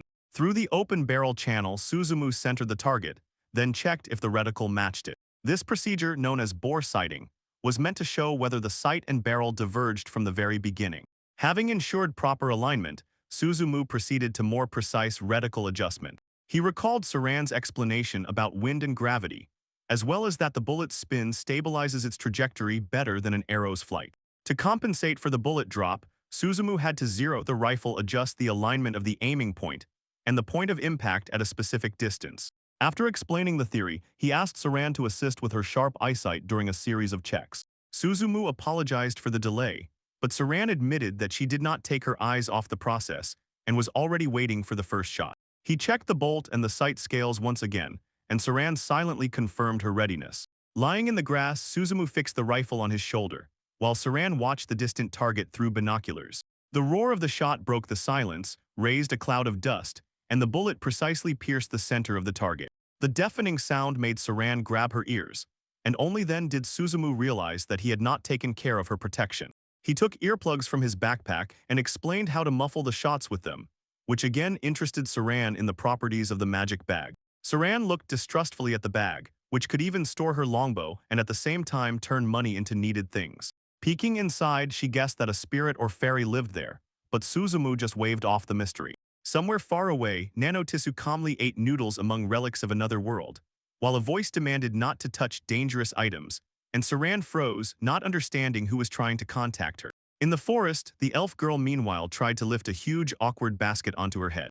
Suzumu warned anxiously that dropping such a load could end with a serious facial injury. Saran held the basket and moved with slow, tense steps, and Suzumu did not lag behind, checking if she was really managing. The weight of the basket increasingly disturbed her balance, while the path ahead remained uneven and dangerous. Suzumu watched with surprise how much effort Saran put into this seemingly simple task. Suddenly the elf slipped and fell forward, pulling the heavy basket with her. Suzumu rushed to her and breathed a sigh of relief, realizing the blow did not land directly on her face. After the minor accident, calm returned as if the forest itself confirmed that both were unharmed. Fresh precise holes were visible on the surface of the rock, undeniable proof of a successful training session. Suzumu approached the battered stone and saw how the shots had shattered its surface. He straightened up with the rifle in his hands and realized he had finally sighted the weapon correctly.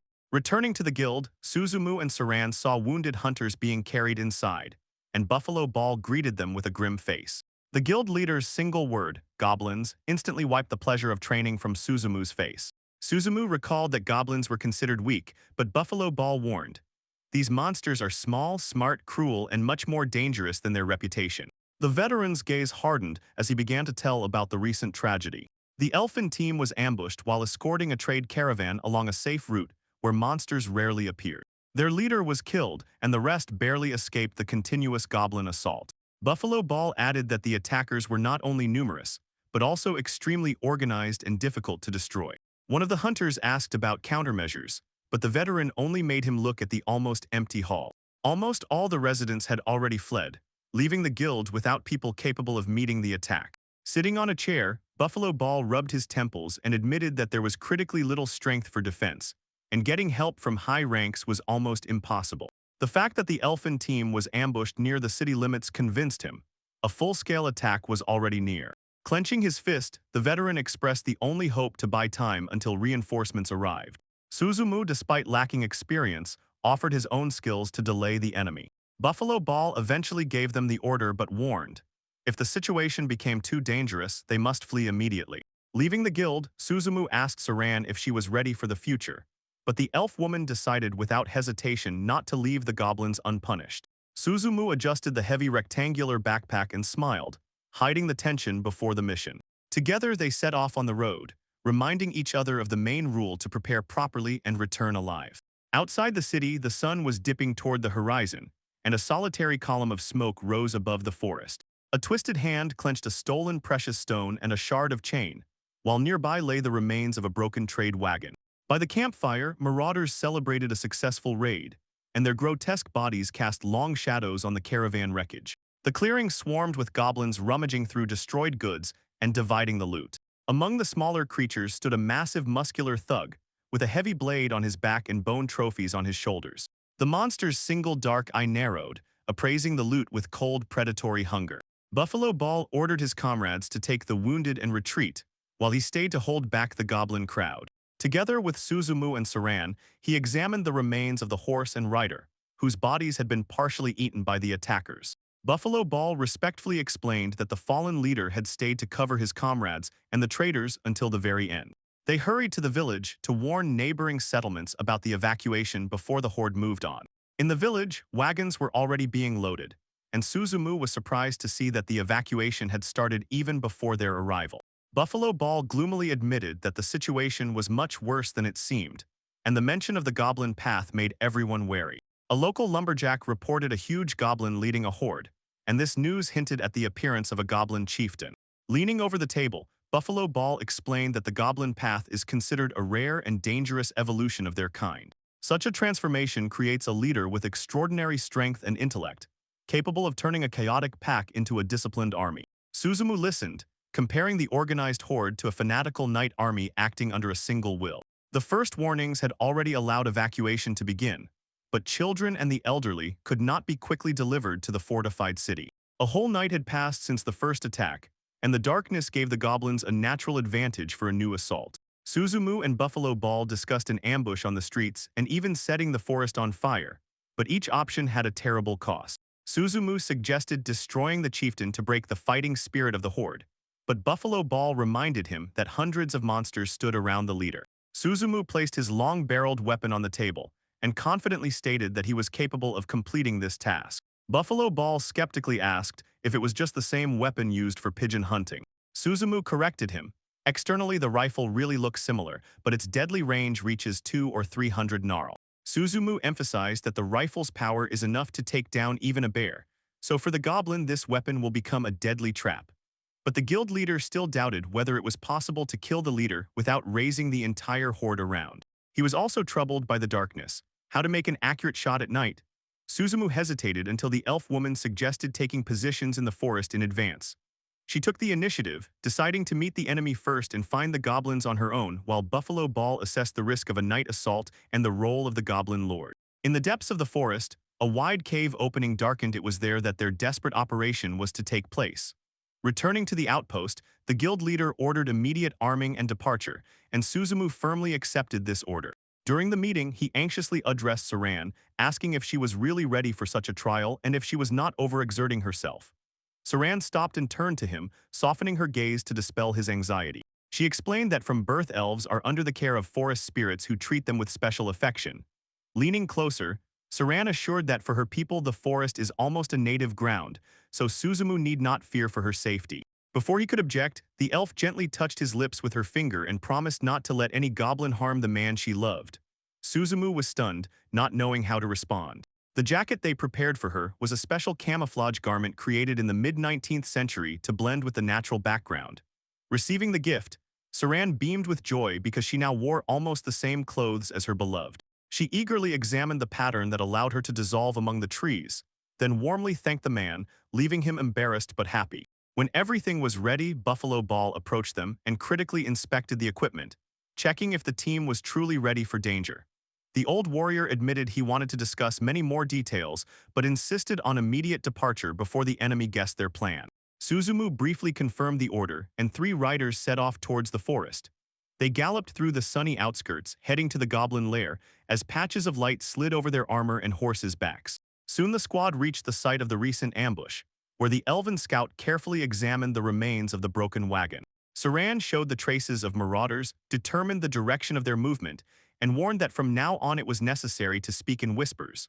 What was seen indicated that the goblins moved in an organized manner, and any loud noise could reveal the presence of hunters. They dismounted almost silently, and Saran led the companions further on foot, switching to cautious reconnaissance. Buffalo Ball and Suzumu silently agreed, fully relying on her knowledge of the forest. The archer led them through the dense underbrush, where weapons were already at the ready and the shadows of ancient trees closed in around. Suddenly Saran stopped abruptly. A sharp glance caught a barely visible wire in the grass, stretched right across the path.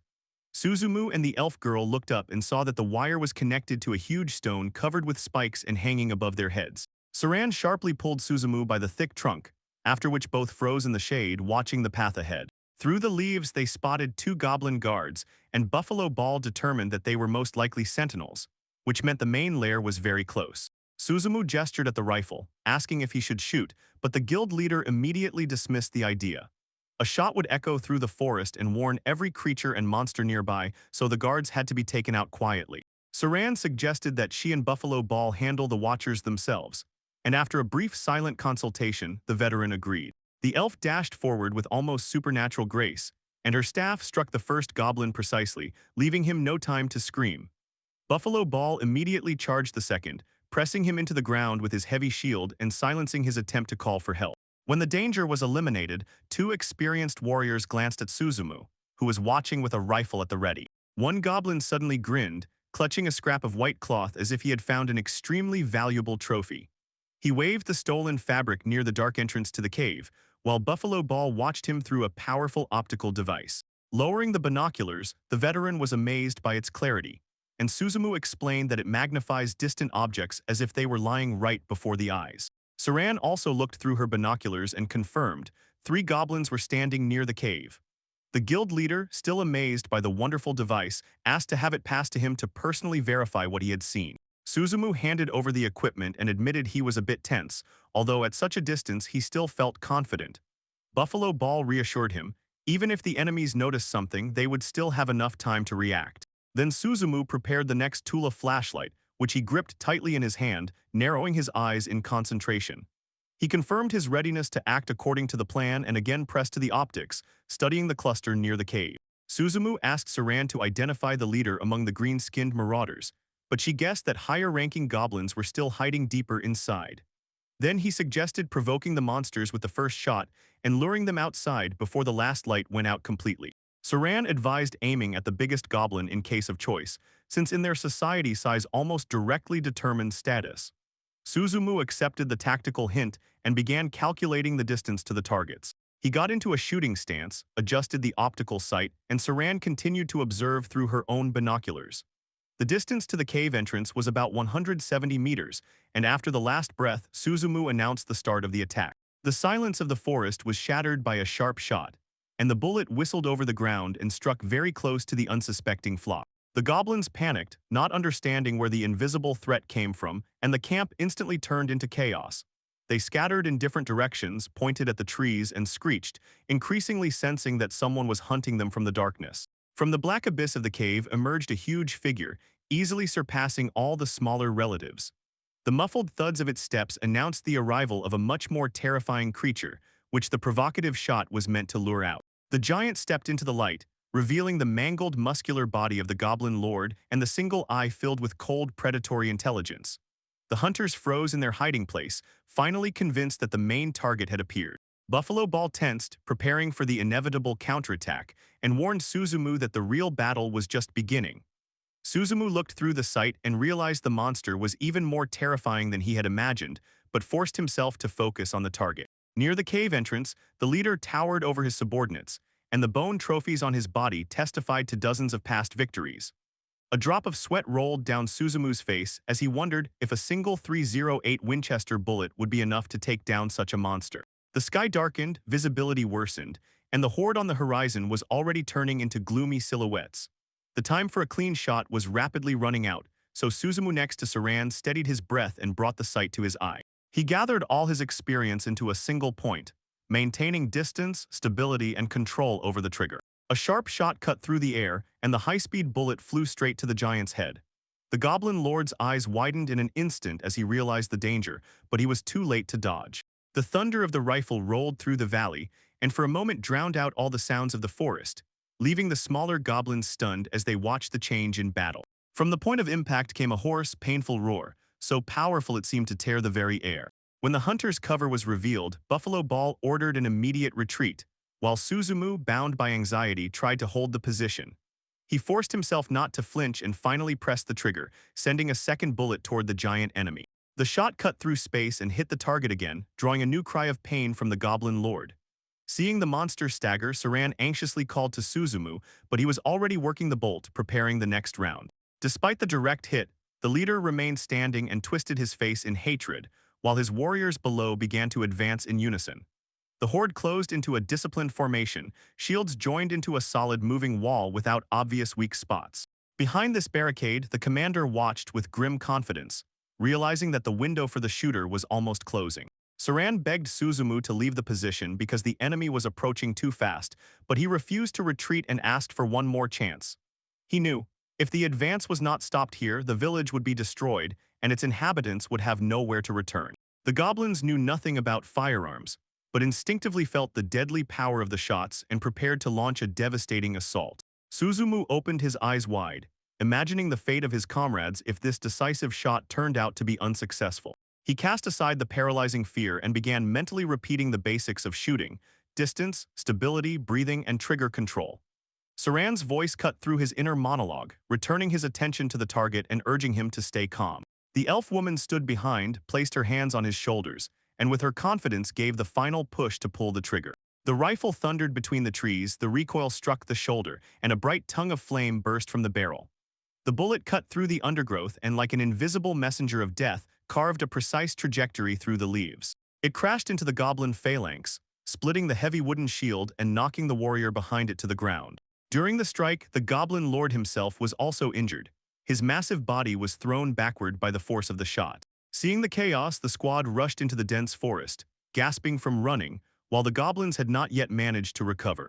Buffalo Ball lowered the binoculars and triumphantly announced that the plan worked. The immobilized lord broke the formation of the horde. The goblins began to flee into the darkness, and Saran listened with relief to the veteran's praise for saving the village. She responded to him with a tired but sincere smile, because the tension of the battle was finally receding. Suzumu raised his gaze to the clearing sky and felt quiet satisfaction after the hunt was over. Several days passed, and the events moved to the stone building of the local guild, where the battle results were officially summarized.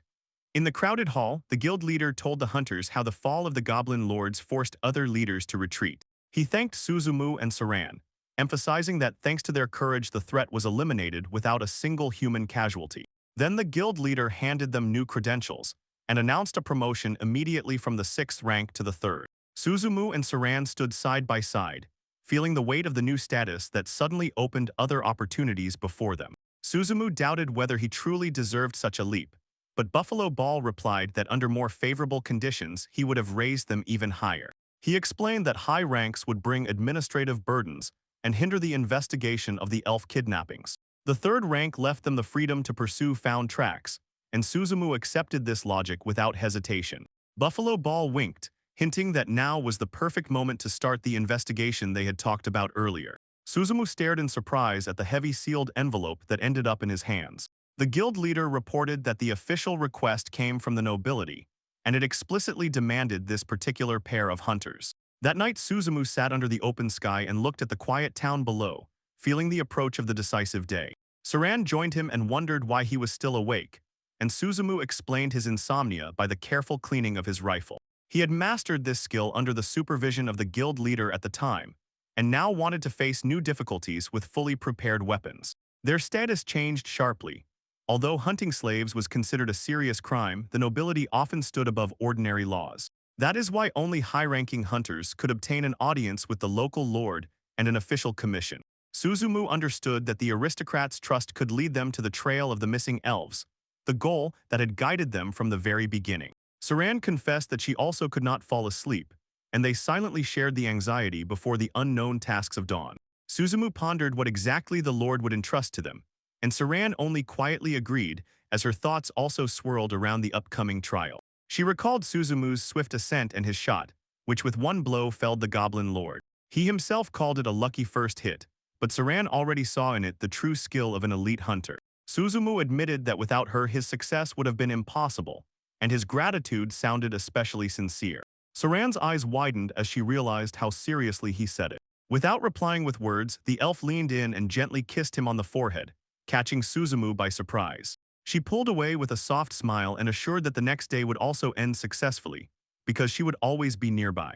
After that, Suzumu remained red-faced and silent, and the only sound breaking the room's silence was the scraping of the ramrod against metal.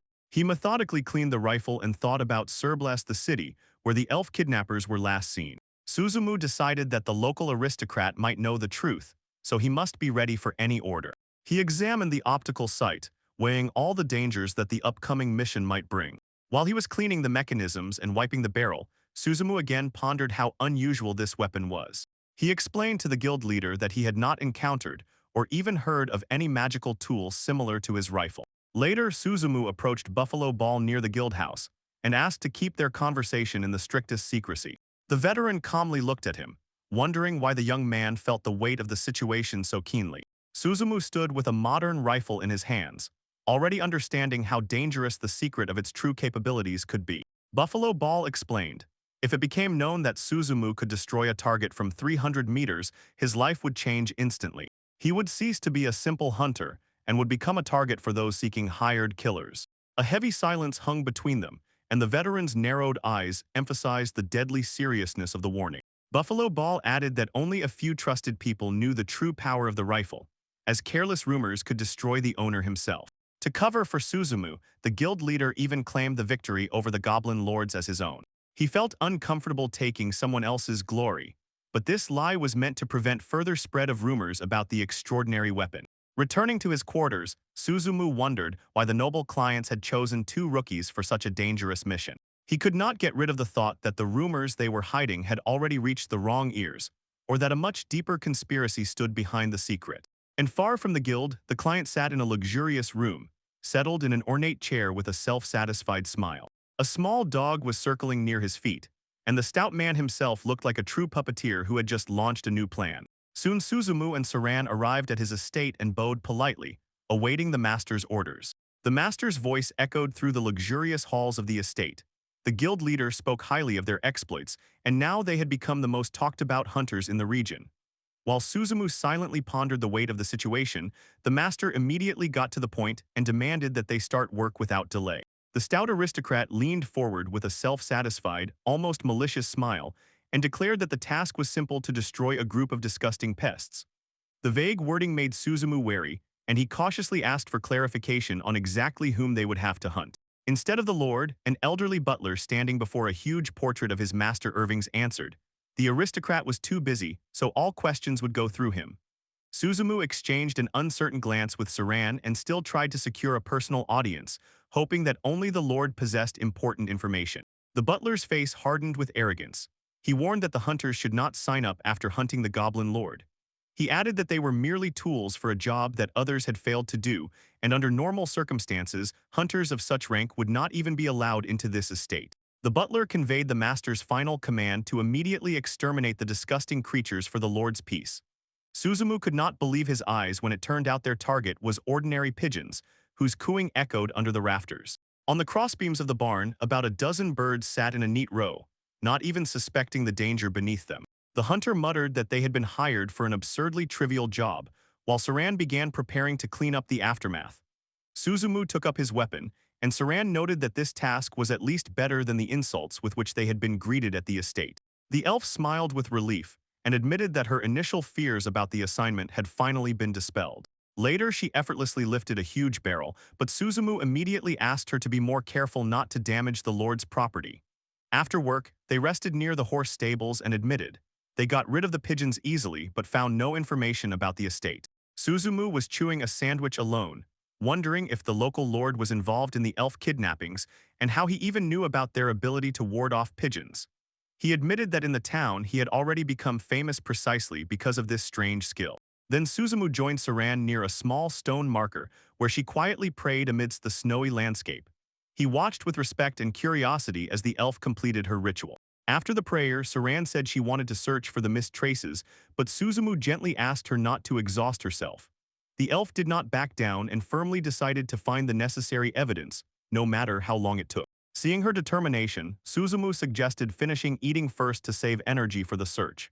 Saran took a bite of the sandwich, praised its taste, and asked if Suzumu had prepared the food himself. He explained that Buffalo had prepared everything early in the morning, wanting to support their work. Saran was surprised.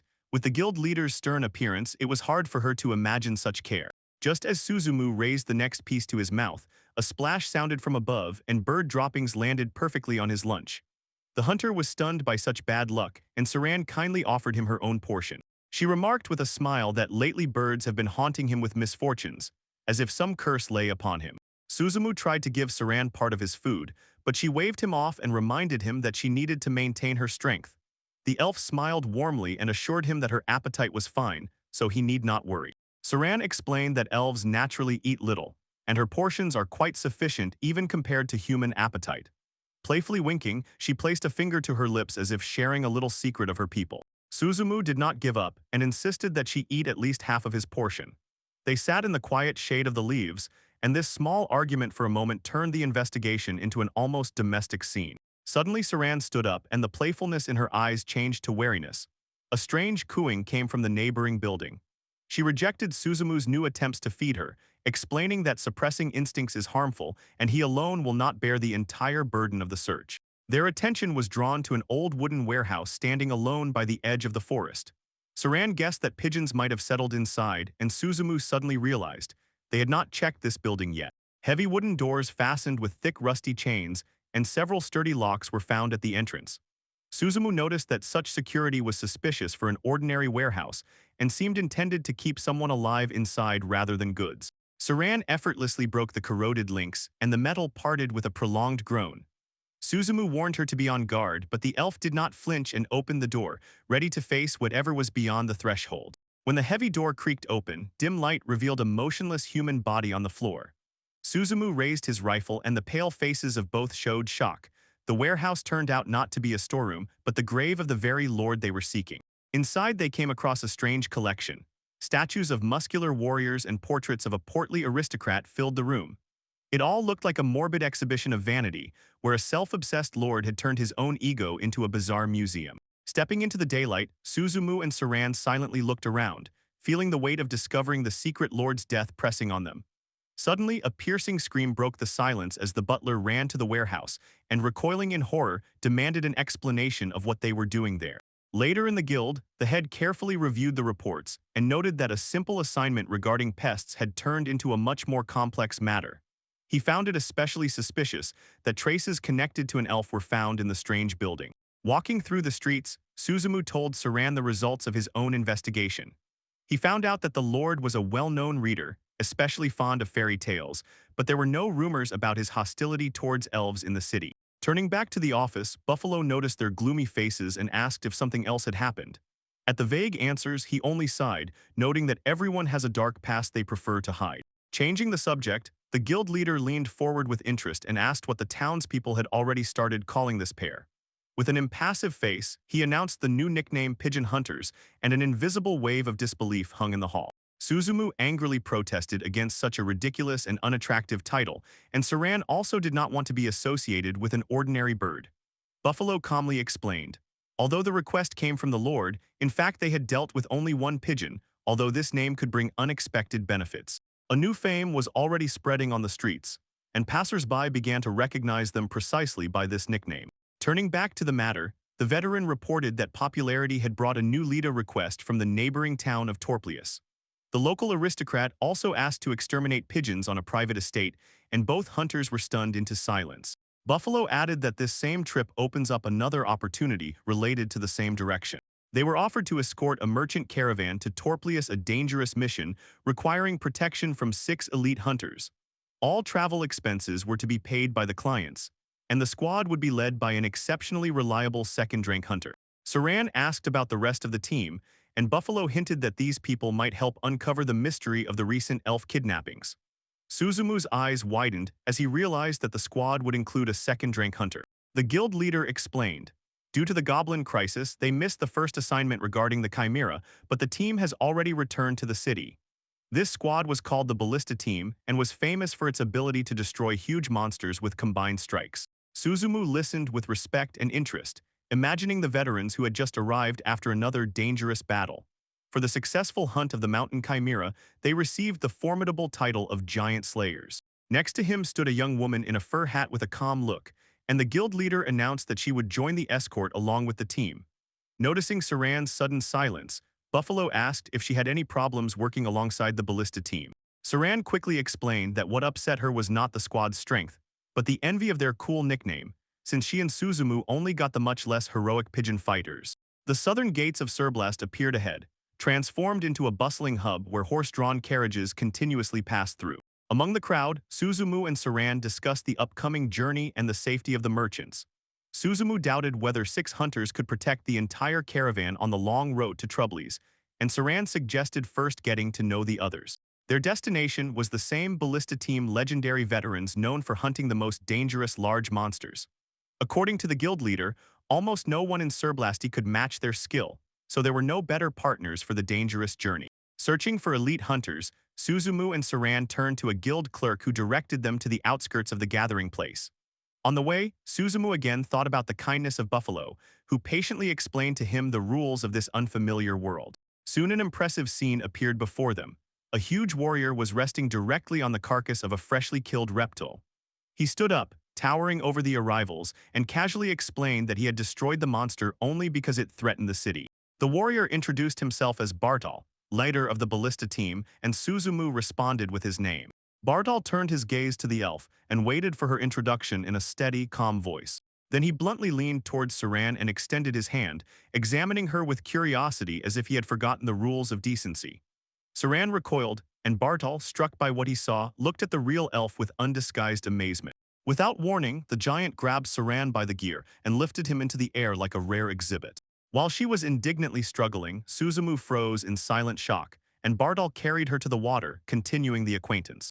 Finally setting Saran on the ground, the warrior casually brushed off his prank and moved on to serious matters. While the elf angrily adjusted her hat, Suzumu was amazed that the veteran hadn't even gotten out of breath after their fast journey. Bardal said he heard from the guild leader about the kidnapping of elves, and sincerely respects their willingness to stand against the corrupt aristocrat. Praise caught the young hunters by surprise, but the veteran stated that defending the honor of hunters was more important to him than any risk. To the question about the danger of confrontation, Bardal just laughed. Risking life is a usual part of his job. His carefree bravado left Suzumu speechless, making him wonder how a person could look at death so calmly. When the conversation turned to Buffalo, Bardal's expression softened. He called the guild leader the only hunter he truly respected. Bardal explained that he had owed his life to Buffalo more than once, so he considered it an honor to help anyone personally recommended by him. Suddenly the veteran was embarrassed by his own sentimentality, rubbed his eye, and pretended as if a speck of dust had just gotten in. He quickly changed the subject and suggested getting acquainted with the rest of the team before the caravan's departure. Bardal called Lance the squad's scout, and the young man appeared striking a pose with a red rose in his hand. Lance greeted the newcomers with exaggerated gallantry, his eyes shining and calling them beautiful junior comrades. Turning to Saran, he extended the rose with a charming smile, and the elf accepted the flower with complete incomprehension. Bardal immediately intervened and reminded his subordinate that Saran was already married, finally stopping his courtship. Then the group moved through the sunlit forest, and Bardal advised the newcomers to simply ignore the scout's eccentric behavior. Near the sturdy wooden carriage, Bardal announced that it was time to meet the mage and knocked on the side, waking the passenger. A young woman with long hair and a wide witch's hat sleepily looked out from the wagon, rubbing her eyes after a night of research. She introduced herself as Nit, the team's mage, and smiled warmly, momentarily stunning Suzumu with her beauty. Moving further, Bardal showed the last member of Ballista. In the clearing, a giant man was doing exhausting one-arm push-ups. It was Mild, a former holy knight of the church, whose muscles tensed under training, and the figure itself seemed like a mountain. Mild stopped the exercise when Bardal introduced the newcomers and straightened up, hiding his face under a heavy steel helmet. Suddenly, the knight raised his hands and solemnly swore to protect Suzumu and his wife with his own life. Suzumu was confused by such devotion from a stranger, and Bardal only sighed and asked not to be surprised by his habit of loud oaths. Mild straightened up again and repeated the solemn promise to protect the leader and new comrades, after which Bardal laughed loudly. When the sun rose higher, Bardal decided to finally fix the name of their group. He proudly introduced the comrades as Team Ballista, a 200-rank squad, specializing in the destruction of giant monsters. Suzumu and Saran exchanged glances, not yet accustomed to the eccentric allies, but politely greeted each other. While they prepared the wagons, Bardal couldn't resist and called Suzumu the Pigeon Hunter, but Nit immediately asked to stop this ridiculous nickname. Soon the caravan slowly moved across the plain, and Bardal took a place on horseback, controlling the escort to Torplius. He looked back at the group and seriously warned to beware of bandits and monsters, after which he declared the briefing over. Suzumu, stunned by the brevity of the explanations, asked to name other specific dangers. Bardal thought for a moment and admitted that he could not add anything special, only once again reminded about general caution. He accompanied wagons with expensive cargo, and the wooden wheels rumbled under the weight of things capable of bringing wealth at the auction. Bardal matter-of-factly explained that for stealing such goods the guilty party faces death, and Suzumu shuddered at the severity of the local law. After that, the veteran announced that he was going to sleep, leaving his subordinates stunned by his indifference. Bardal lay down on the floor of the moving wagon and ignored the anxious questions about how one could nap during an escort. Majinya smiled reassuringly at Suzumu and explained that this was usual behavior. Their extremely strong scout would warn about danger in advance. Outside, Mild tirelessly patrolled the perimeter of the caravan, not allowing any enemy to approach unnoticed. Suzumu sat with Majinya in the back of the wagon, and she continued to calm him. Nit admitted that she was not a frontline fighter, but had her own way to be useful to the team. If a fight started, she would deploy protective magic and cover everyone from blows, giving the squad a chance to survive the first wave of attack. Then her gaze stopped on the cold steel weapon behind Suzumu's shoulder, and she asked if it was the same legendary rifle. Nit heard from Bardal about his feat, and was sincerely amazed that the hunter managed to kill the Goblin Lord with one shot. Suzumu confirmed the story, but clarified that he did not use this particular rifle for that shot. Nit's admiration only grew. She stated that even 5 or 6 of the strongest fireballs would not defeat such a creature. She was impressed that Suzumu dealt with the monster with one shot and from a great distance. Leaning closer with shining eyes, the mage called the weapon a legendary magical instrument and demanded to know the name of its creator. Meanwhile, the young scout lens pressed to the optical sight and carefully scanned the horizon for the slightest movement. Nearby, Saran introduced her partner, a hawk named Yen, who helped her with aerial reconnaissance. The elf explained that the bird notices threats from afar and asked Lens if he was ready to continue observing. Saran's expression darkened. She noticed something troubling ahead and whispered that the road might be blocked by an ambush. The elf suggested that the caravan was already being watched from the shadows, and Bardal instantly took command. He ordered Mild, Nit, and Lens to cross the hill and neutralize the bandits, while the rest stayed with the merchants. Bardal emphasized that the attack needed to be completed as quickly as possible so the enemy would not reach the caravan. Saran anxiously asked if it was wise to leave the rear in the hands of less experienced novices. She feared that Suzumu and she would not cope if the main forces were distracted by the fight ahead. Suzumu and Saran discussed the weight of the trust the leader had shown them and realized they now had to prove their own capability. Their position remained vulnerable, but the novices decided not to retreat and to cover the merchants at any cost. Bartal ignored the doubts and led the veterans forward, confident that they would strike first. He wanted to show the observers the true strength and speed of experienced warriors. The counter-ambush had already begun, but the bandits hiding near the road still suspected nothing. Two figures in sharp hoods lurked behind the jagged rocks above the winding mountain pass.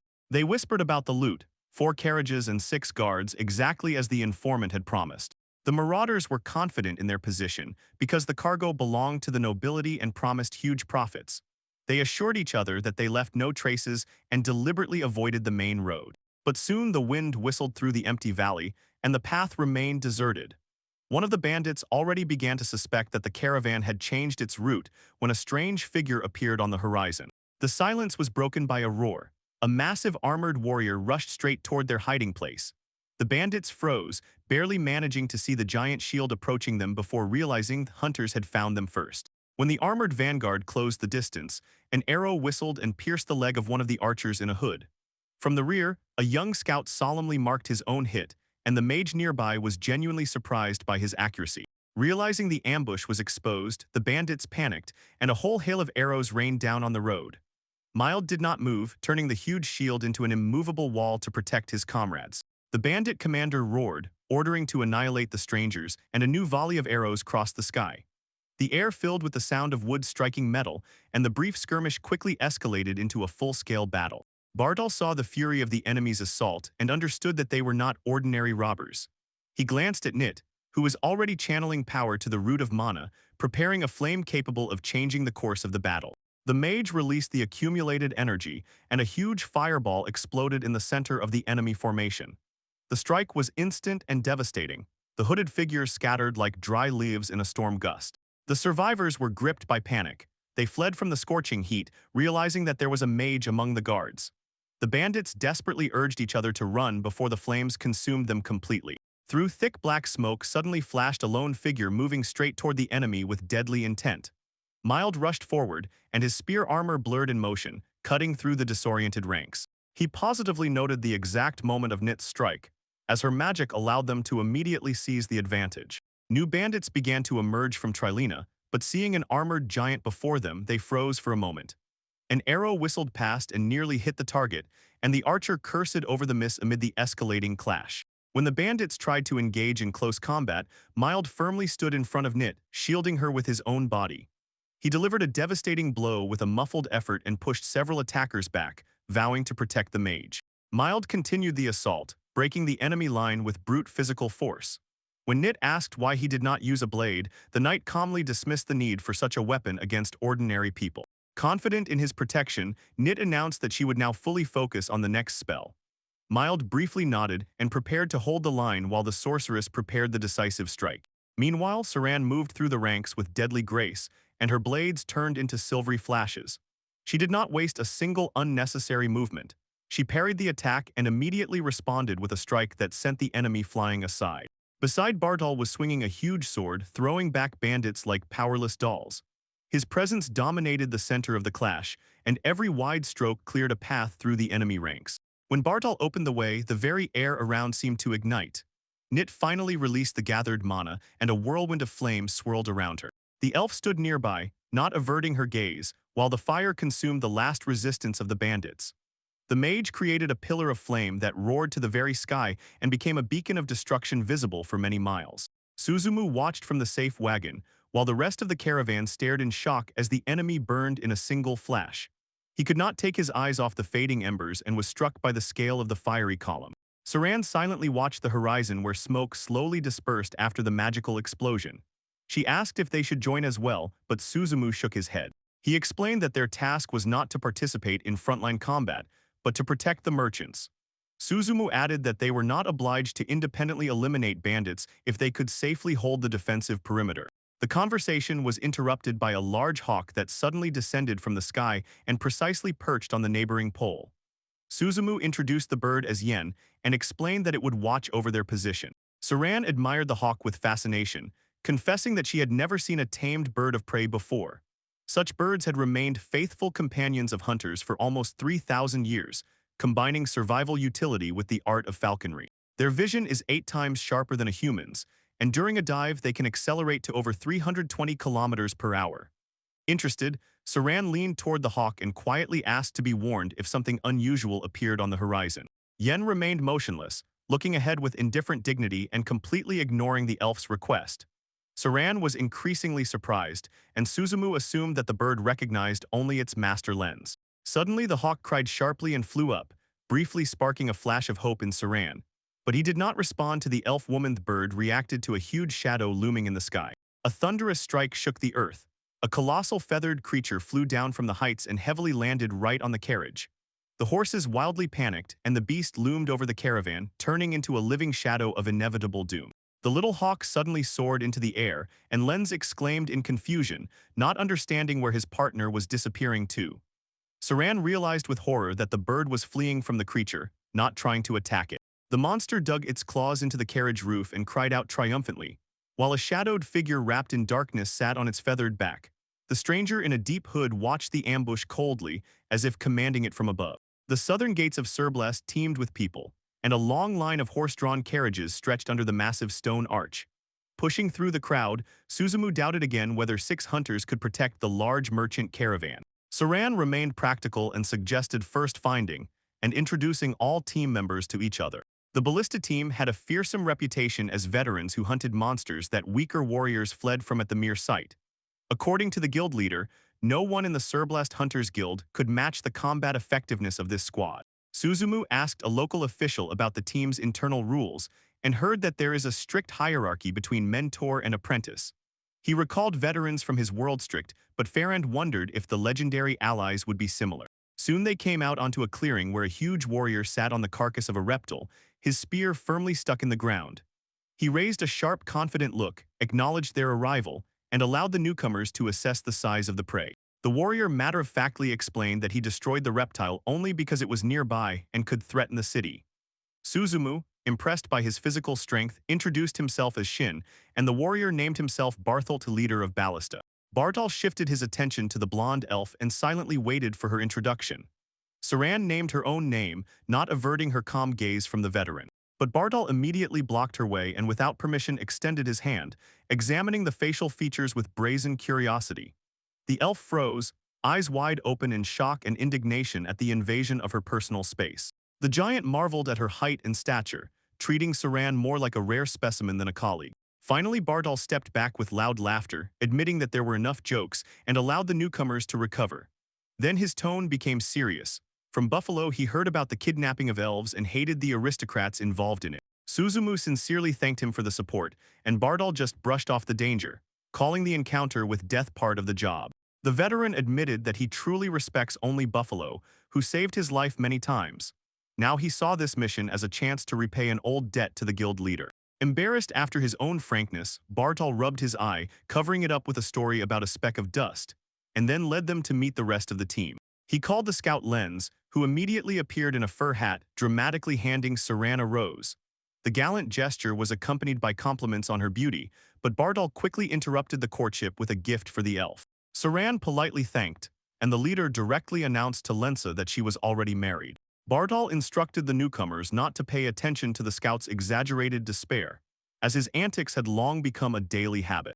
Reaching the covered wagon, he explained that the next partner was responsible for magic and knocked on the wooden frame.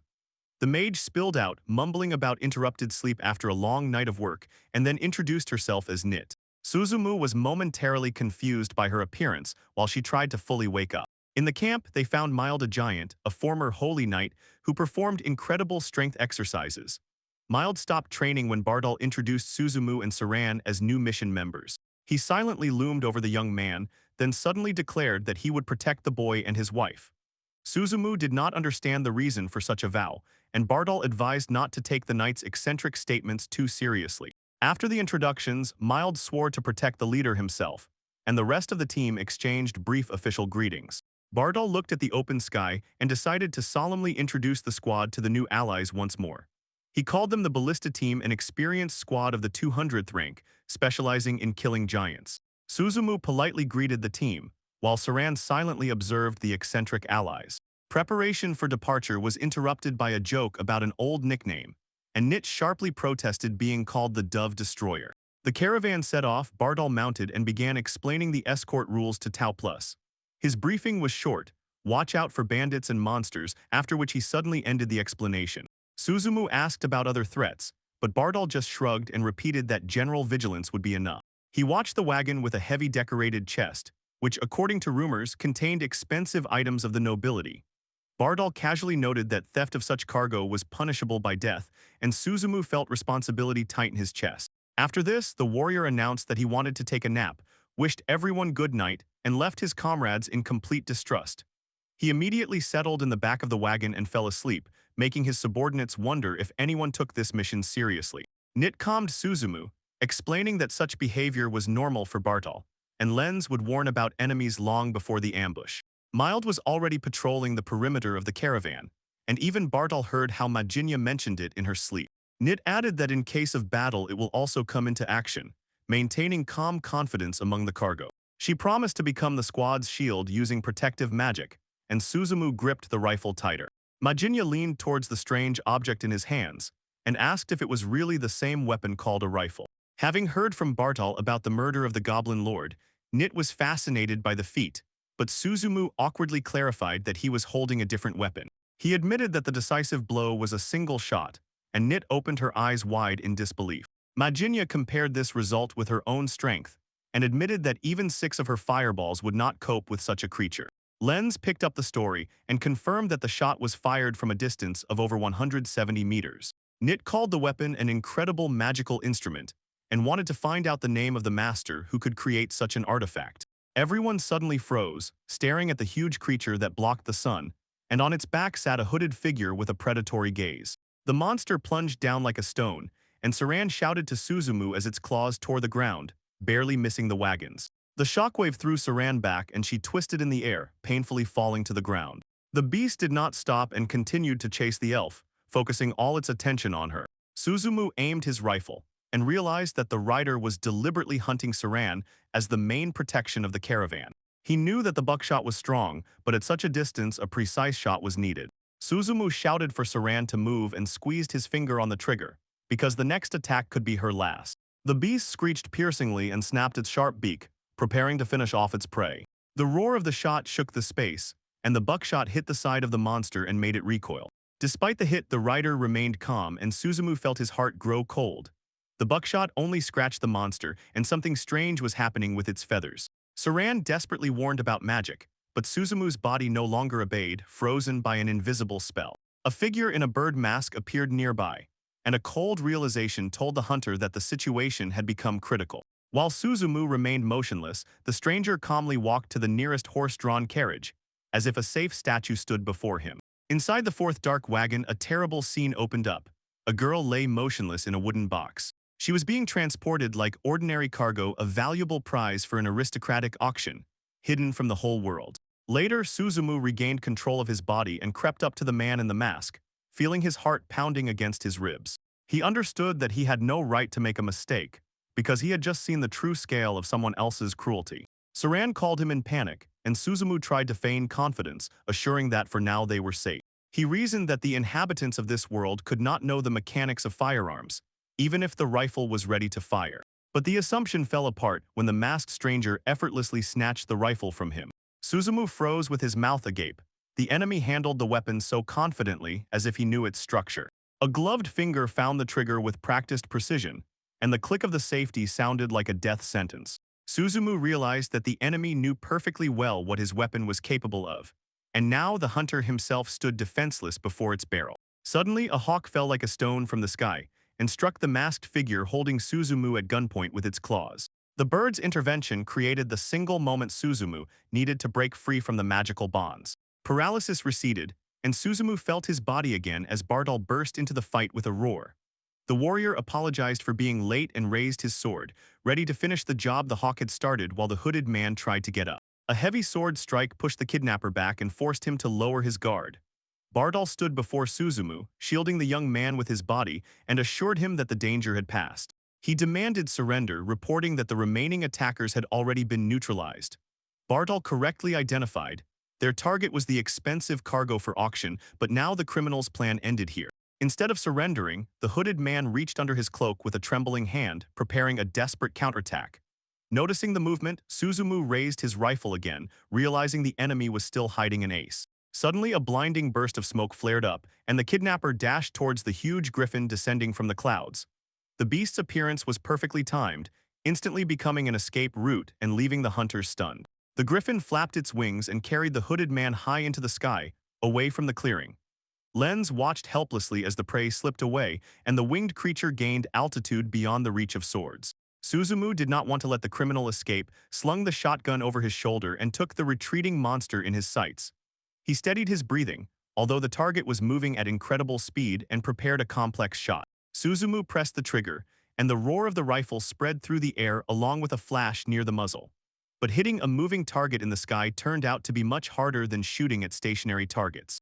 The charge passed by, and the griffin carried the rider into the clouds, where escape became almost guaranteed. Under the bird mask, the hooded man cast a cold glance downward before finally disappearing into the sky. In a few moments, only clouds and the fading sound of wings remained over the clearing. The trail was lost, and the boundless space above gave no clue about the kidnapper's escape direction. The hawk, sensing the futility of the chase, returned to the pack and clutched the hunter's leather sleeve with its talons. Its return marked the end of the immediate pursuit. In the strong wind, the bird lost the scent of the enemy. Bartol sighed heavily and slightly lowered his shoulders, admitting that this time they had lost. Comrades gathered around him, their faces a mixture of irritation and anxiety. Suzumu asked what kind of creature it was, and Nit identified it as a hippogriff. The mage explained that these rare hybrids of horse and griffin are much stronger and faster than ordinary monsters. Bartol blamed himself for not anticipating such a dangerous escape method.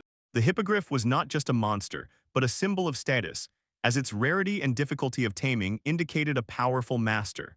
The squad suspected that a fallen aristocrat or an influential secret organization was behind the kidnapping. Suzumu gloomily stared at the horizon while Nit confirmed the worst suspicions. The enemy disappeared without a trace, leaving the hunters in the wilderness with more questions than answers. Saran and the others could only look at the empty sky, while far away in the clouds the hooded figure examined a small metal cylinder. He regretted that he had almost reached his goal and mentally complained about the difficulty of maintaining accuracy during flight. On the ground, the tension gradually gave way to relief, and the squad quickly set up a temporary camp. The rescued travelers laid out fruits and bread, insisting that their rescuers eat after the ordeal. The merchants did not hide their gratitude and praised the hunters for driving away the terrible monsters. One woman saw magic for the first time and marveled at it with admiration, while others thanked them for saving lives and valuable cargo. Suzumu and Nit modestly accepted the thanks, feeling the gratitude of the survivors weighing on them. When the residents began to give part of their supplies as a reward, Suzumu tried to downplay his own role and emphasize the contribution of the entire team. The merchants busied themselves around the camp, trying to regain a good mood despite the shadow of the recent attack. Bartol remained gloomy, resting his chin in his hand because the victory seemed hollow to him. The questions left by the clash did not allow him to enjoy the rescue. Later, he shared his anxiety with a young scout, admitting that the day's events troubled him. When someone noted that the credit belonged not to one squad, Lenz immediately emphasized the collective efforts of all who survived. Suddenly, his attention was drawn to a strange object on the ground, and he picked up a smooth, dark feather. Lenz showed the find to Suzumu, asking if it belonged to the hooded figure who fled on the hippogriff. It was not an ordinary feather, but a complex magical instrument with a powerful paralysis spell. The find was a chilling proof that elusive enemies use specialized equipment. Suzumu examined the feather and acknowledged that it was extraordinarily valuable and rare, despite the grimness of the situation. Bartol realized that such an artifact could not belong to an ordinary bandit. He who is capable of taming a hippogriff and possesses rare magic was far from an ordinary opponent. Bartol decided to include all the details in the official report so that the guild would realize the scale of the threat. In Suzumu's memory, the hooded figure on the back of the huge beast reappeared, reminding him of the enemy they had just escaped from. The hunter mentally hoped never to encounter him again and not to lower his guard until the very gates of Torplius. Later, when the squad sat down to dinner, Suzumu noticed Saran apart from everyone, immersed in contemplation of the distance. He approached her and carefully asked if she was going to eat. Saran stood with her back to him for a while, looking at the darkening horizon and getting lost in her own thoughts. Eventually, she allowed Suzumu to sit beside her, but a heavy silence hung between them. Saran was the first to speak, admitting that she did not feel strong enough. She reminded about the promise to protect Suzumu but confessed that she failed at the critical moment. Suzumu was surprised by the depth of her self-reproach, and he looked closely at the elf. Saran tried to ease the burden by reminding her of her own words from the day they met. Hunters live with the constant presence of death. She fell silent and lowered her gaze because the feeling of guilt still did not subside. Suzumu replied that he was not going to die, and his voice firmly cut through the night silence. He smiled warmly, adding that he could not leave such a beautiful wife alone. An unexpected compliment flooded Saran's face with a blush, and confusion and new hope flashed in her eyes. Looking at the moonlit mountains, Suzumu decided to learn everything necessary from the more experienced team members. He was determined never to let the enemy catch them by surprise again, and Saran resolutely promised to do the same. Silence reigned over the jagged peaks as the night slowly gave way to the coming dawn. The next morning, the squad joined the caravan of heavy wagons, and the rhythm of hooves and the creak of wheels marked a new stretch of the road. In the distance, the outskirts of a large settlement scattered across a wide, fertile valley finally appeared. Near the city, the weary travelers looked ahead with relief and anticipation, ready to leave the trials of the road behind. In the high, luxurious hall under the patterned ceiling hung a huge crystal chandelier, spreading soft golden light. Under its glow, two guests in funny hats with raccoon ears enthusiastically discussed their own appearance. Their frivolous conversation was interrupted by a man in a strict tailcoat who introduced himself as the chief butler Barkast. Two attentive maids stood beside him, Maria, and Hildon the butler himself politely bowed to the guests. He welcomed the travelers in the city of Kotabalsu and thanked them for the long journey. Kotabalsu turned out to be a thriving port with white stone walls, red roofs, and the blue waters of the bay. In the city center stood the Haxball Estate, a luxurious house, with numerous windows that emphasized the family's prestige. Barkast led the group inside and asked if they could eliminate the pests without damaging the property. Suzumu confirmed their readiness, noticeably impressing the butler. In the great gallery, Saran admired the magnificent architecture, while Barkast accepted the praise with a restrained bow. He pointed to the huge chandelier, explaining it was a royal gift, and strictly forbade stepping on the family crest on the carpet. Barkast said that the Haxball family has ruled for 17 generations, and Suzumu was struck by the scale of the estate. Suddenly, a maid with a tray lost her balance and screamed sharply as she began to fall. Suzumu instantly caught her from the fall to the floor, while Barkast watched in surprise as the young man checked if she was injured. Later, attention shifted to the quiet outer courtyard, where the squad discussed the secrets hidden behind the mansion walls. Bardal addressed Suzumu and Saran and explained that only they were officially invited, but the team would cover the investigation from the shadows. By the crackling campfire, he outlined the plan for the day after arriving in Torplius.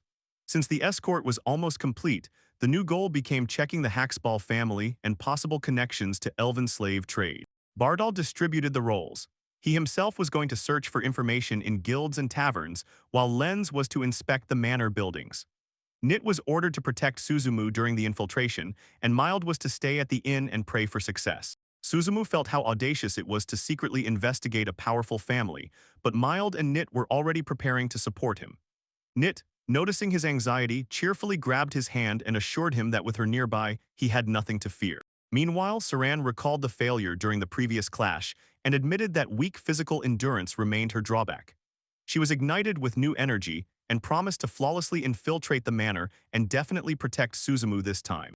Bartol looked firmly at his comrades and reminded them that the reputation of all hunters rested on their shoulders. Suzumu was inspired by this duty and realized that they were fighting not only for professional honor but also for the freedom of the elves. He struck his fist against Mild's massive armored hand, sealing a silent vow of solidarity. When they entered the manor, a young maid with bright energy and two ponytails bowed low. The girl introduced herself as Nina, the new servant in the Hacksball house. The stern butler noticed their interaction and asked Suzumu if they had met before. Suzumu quickly denied it, but Nina continued to behave too enthusiastically, which confused both him and Saran. The senior maid interrupted the scene, grabbed the newcomer, and reminded her that the apprentice's place was in the kitchen, not near the guests. When the distraction ended, Barcast led the group deeper into the manor, and the secret mission was again felt with full weight. In the corridors, the butler explained that the pigeons appeared because of the mistress's kindness and her love for garden animals. He told how feeding several birds turned into a much bigger problem, hinting at the hidden story of the mistress's hobby. Suzumu confirmed his readiness to start, and Barcast explained that the mistress had fallen ill because of the pigeons and was now bedridden. Without unnecessary words, a sharp shot rang out in the garden from his rifle. High above the fountain, the bird instantly flinched, raising a cloud of feathers and fell like a stone to the ground. Suzumu calmly lowered his weapon, noting that for this species of pigeons, the Diana M52 was quite sufficient. Barcast was silent for a moment, covering his surprise with a cough, and admitted that the reputation of the pigeon hunter was fully deserved. The butler asked to continue the work and carefully watched every step of the hunters. Saran leaned toward Suzumu and whispered, asking if he had noticed anything strange while approaching the estate. Suzumu shook his head, confirming that until then everything seemed normal. Seeing a flock of birds, he realized that the large number of servants complicated unnoticed movement. Suzumu decided to focus on hunting for now, entrusting Nit with infiltration and investigation, and Saran silently agreed.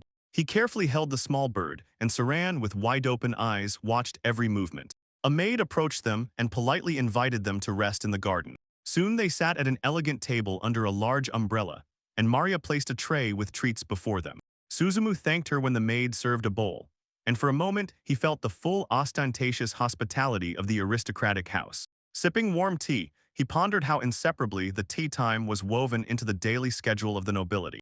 Saran silently examined the unfamiliar surroundings and the luxury that had been unexpectedly offered to them. Her curiosity prevailed, and she pointed at the multicolored sweets, asking if they were really edible. Suzumu explained that the layered sweet dish was a cake bit off a piece, and admitted it was pleasant, though the texture differed from what he was used to. Then he pointed to the candies and suggested that Saran try them as well. As soon as the sweetness touched her tongue, the elf's eyes widened, and her cheeks flushed with pure delight. Saran could not believe that something resembling bread could be so sweet, and Suzumu just quietly laughed. The elf herself laughed, marveling at the existence of food with the taste of candy, and for a moment forgot her usual restraint. But she quickly returned to a serious expression, raised a finger, and reminded Suzumu that they had arrived on a mission, not for leisure. In front of the magnificent estate, they were already standing after completing the first part of the work, when the evening sun cast long shadows on the well-kept lawns. Near the entrance, the hunters placed several heavy sacks, and the servants looked at their number with distrust and admiration. Barcast lost his usual composure and asked how they managed to clean the entire sector in just a few hours. He examined the clean walls and windows and found no broken stones or glass. The butler praised the hunters' methods and inquired about the amazing magical tool they used to achieve such cleanliness. Suzumu explained that special bullets opened inside the target and did not leave bloody through holes. To keep the secret, he called the technology a family secret passed down through generations, and Barcast apologized for his curiosity. The butler was deeply impressed by their professionalism and asked to clean the rest of the territory with the same thoroughness. For the work, he offered 20 gold coins, and the generosity of the reward caught Suzumu by surprise. The young man doubted whether the amount was too large, but Barcast only clarified if it would be enough for both of them. With a confident smile and the gleam of his monocle, the butler confirmed that the reward was finally agreed upon. The goal became perfectly clear. Every bird had to be removed from the estate's territory to restore the house's former flawlessness. Suzumu looked at the special equipment and realized that the scale of the work was much greater than he had imagined. Soon the squad set off in a horse-drawn carriage, and the sound of hooves marked the way to the next section of the vast estate. On the way, Suzumu noticed the absence of Nit and Mild, but Barcast explained that they were heading to a separate villa. That villa held special sentimental value for the owners, and upon arrival it turned out to be infested with even more pests. Barkast continued the nostalgic story, recalling how the mistress often came here with her fiancé even before marriage. Even then she caressed the pigeons with such tenderness that Suzumu was already tired of sentimental stories. The butler led everyone to the utility buildings and suggested starting work with the stable. The elven archer and the maid followed through the dusty courtyard of the country villa. At the door, Barkast introduced the estate manager and asked him to escort the guests inside. The manager opened the heavy wooden door and warned that the pigeons had also taken over every available rafter here. But as soon as the light penetrated the semi-dark stable, a much more terrible scene opened before them. On the straw-covered floor lay a dead horse with a torn side, and behind it was a black uneven hole in the back wall. At the sight, everyone involuntarily shuddered, and the steward and butler turned pale, realizing that this was no ordinary pest extermination. The hunters tensed, carefully examining the deep claw marks and the force with which the carcass had been torn apart. Suzumu and Saran quickly concluded that the attack was carried out by a bear. By the size of the damage, they roughly estimated the size of the beast, while Barkast could not understand how such a predator ended up near the house. The steward explained that nothing suspicious had been noticed in the morning, but in recent days heavy rains had been pouring continuously in the mountains. He suggested that the bad weather had driven the bear down from the heights in search of food and led it straight to the estate. Barkast stepped aside and took control of the situation, declaring the territory dangerous. He ordered the servants to evacuate immediately, then turned to Suzumu with the question of whether he could handle the beast. The butler admitted that even experienced hunters had often faced difficulties in confrontations with such predators. The old steward begged for help and promised a generous reward, while the maids silently watched them, frightened by the close threat. Suzumu weighed the options, understanding that the rifle gave him a huge advantage. He did not want to reveal the true limits of his abilities, and at the same time suspected that the attack might be connected with the kidnappings of elves. The young man even wondered if a tactical retreat would be a safer decision. Despite doubts, Suzumu promised to take on the task, and stated that the safety of people is more important than anything else. Barkast asked distrustfully if the young man was really ready to face the beast, but Suzumu remained steadfast. He asked Saran to evacuate together with the servants, while he himself would stay in front of the danger. The elf quietly apologized for leaving him, but Suzumu reassured her, forcing her to accept the decision. Saran thanked him, after which the squad retreated from the blood-soaked stable. On the way through the forest, Suzumu and Saran stopped to discuss the upcoming hunt. Suzumu explained that the bear's sense of smell is legendary and can be approximately 2,000 times sharper than a human's. Saran listened attentively and noted that unlike the goblins they had pursued earlier, the bear most likely already knows about their presence. She regretted that Yen the hawk was not nearby, who would have been very helpful during reconnaissance. The elf added that some bears are capable of detecting scent from a kilometer away, even through a thick layer of ice. Suzumu admitted that finding the beast would be almost impossible if it decided to hide. Saran agreed and pondered whether it was possible to come up with another way to track the predator.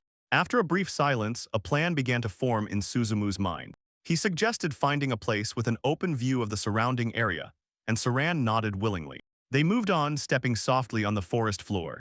In a small clearing, Suzumu surveyed the area, and Saran asked if it was really possible to lure prey here. Suzumu confirmed the choice, although the elf still did not understand exactly how they were going to do it.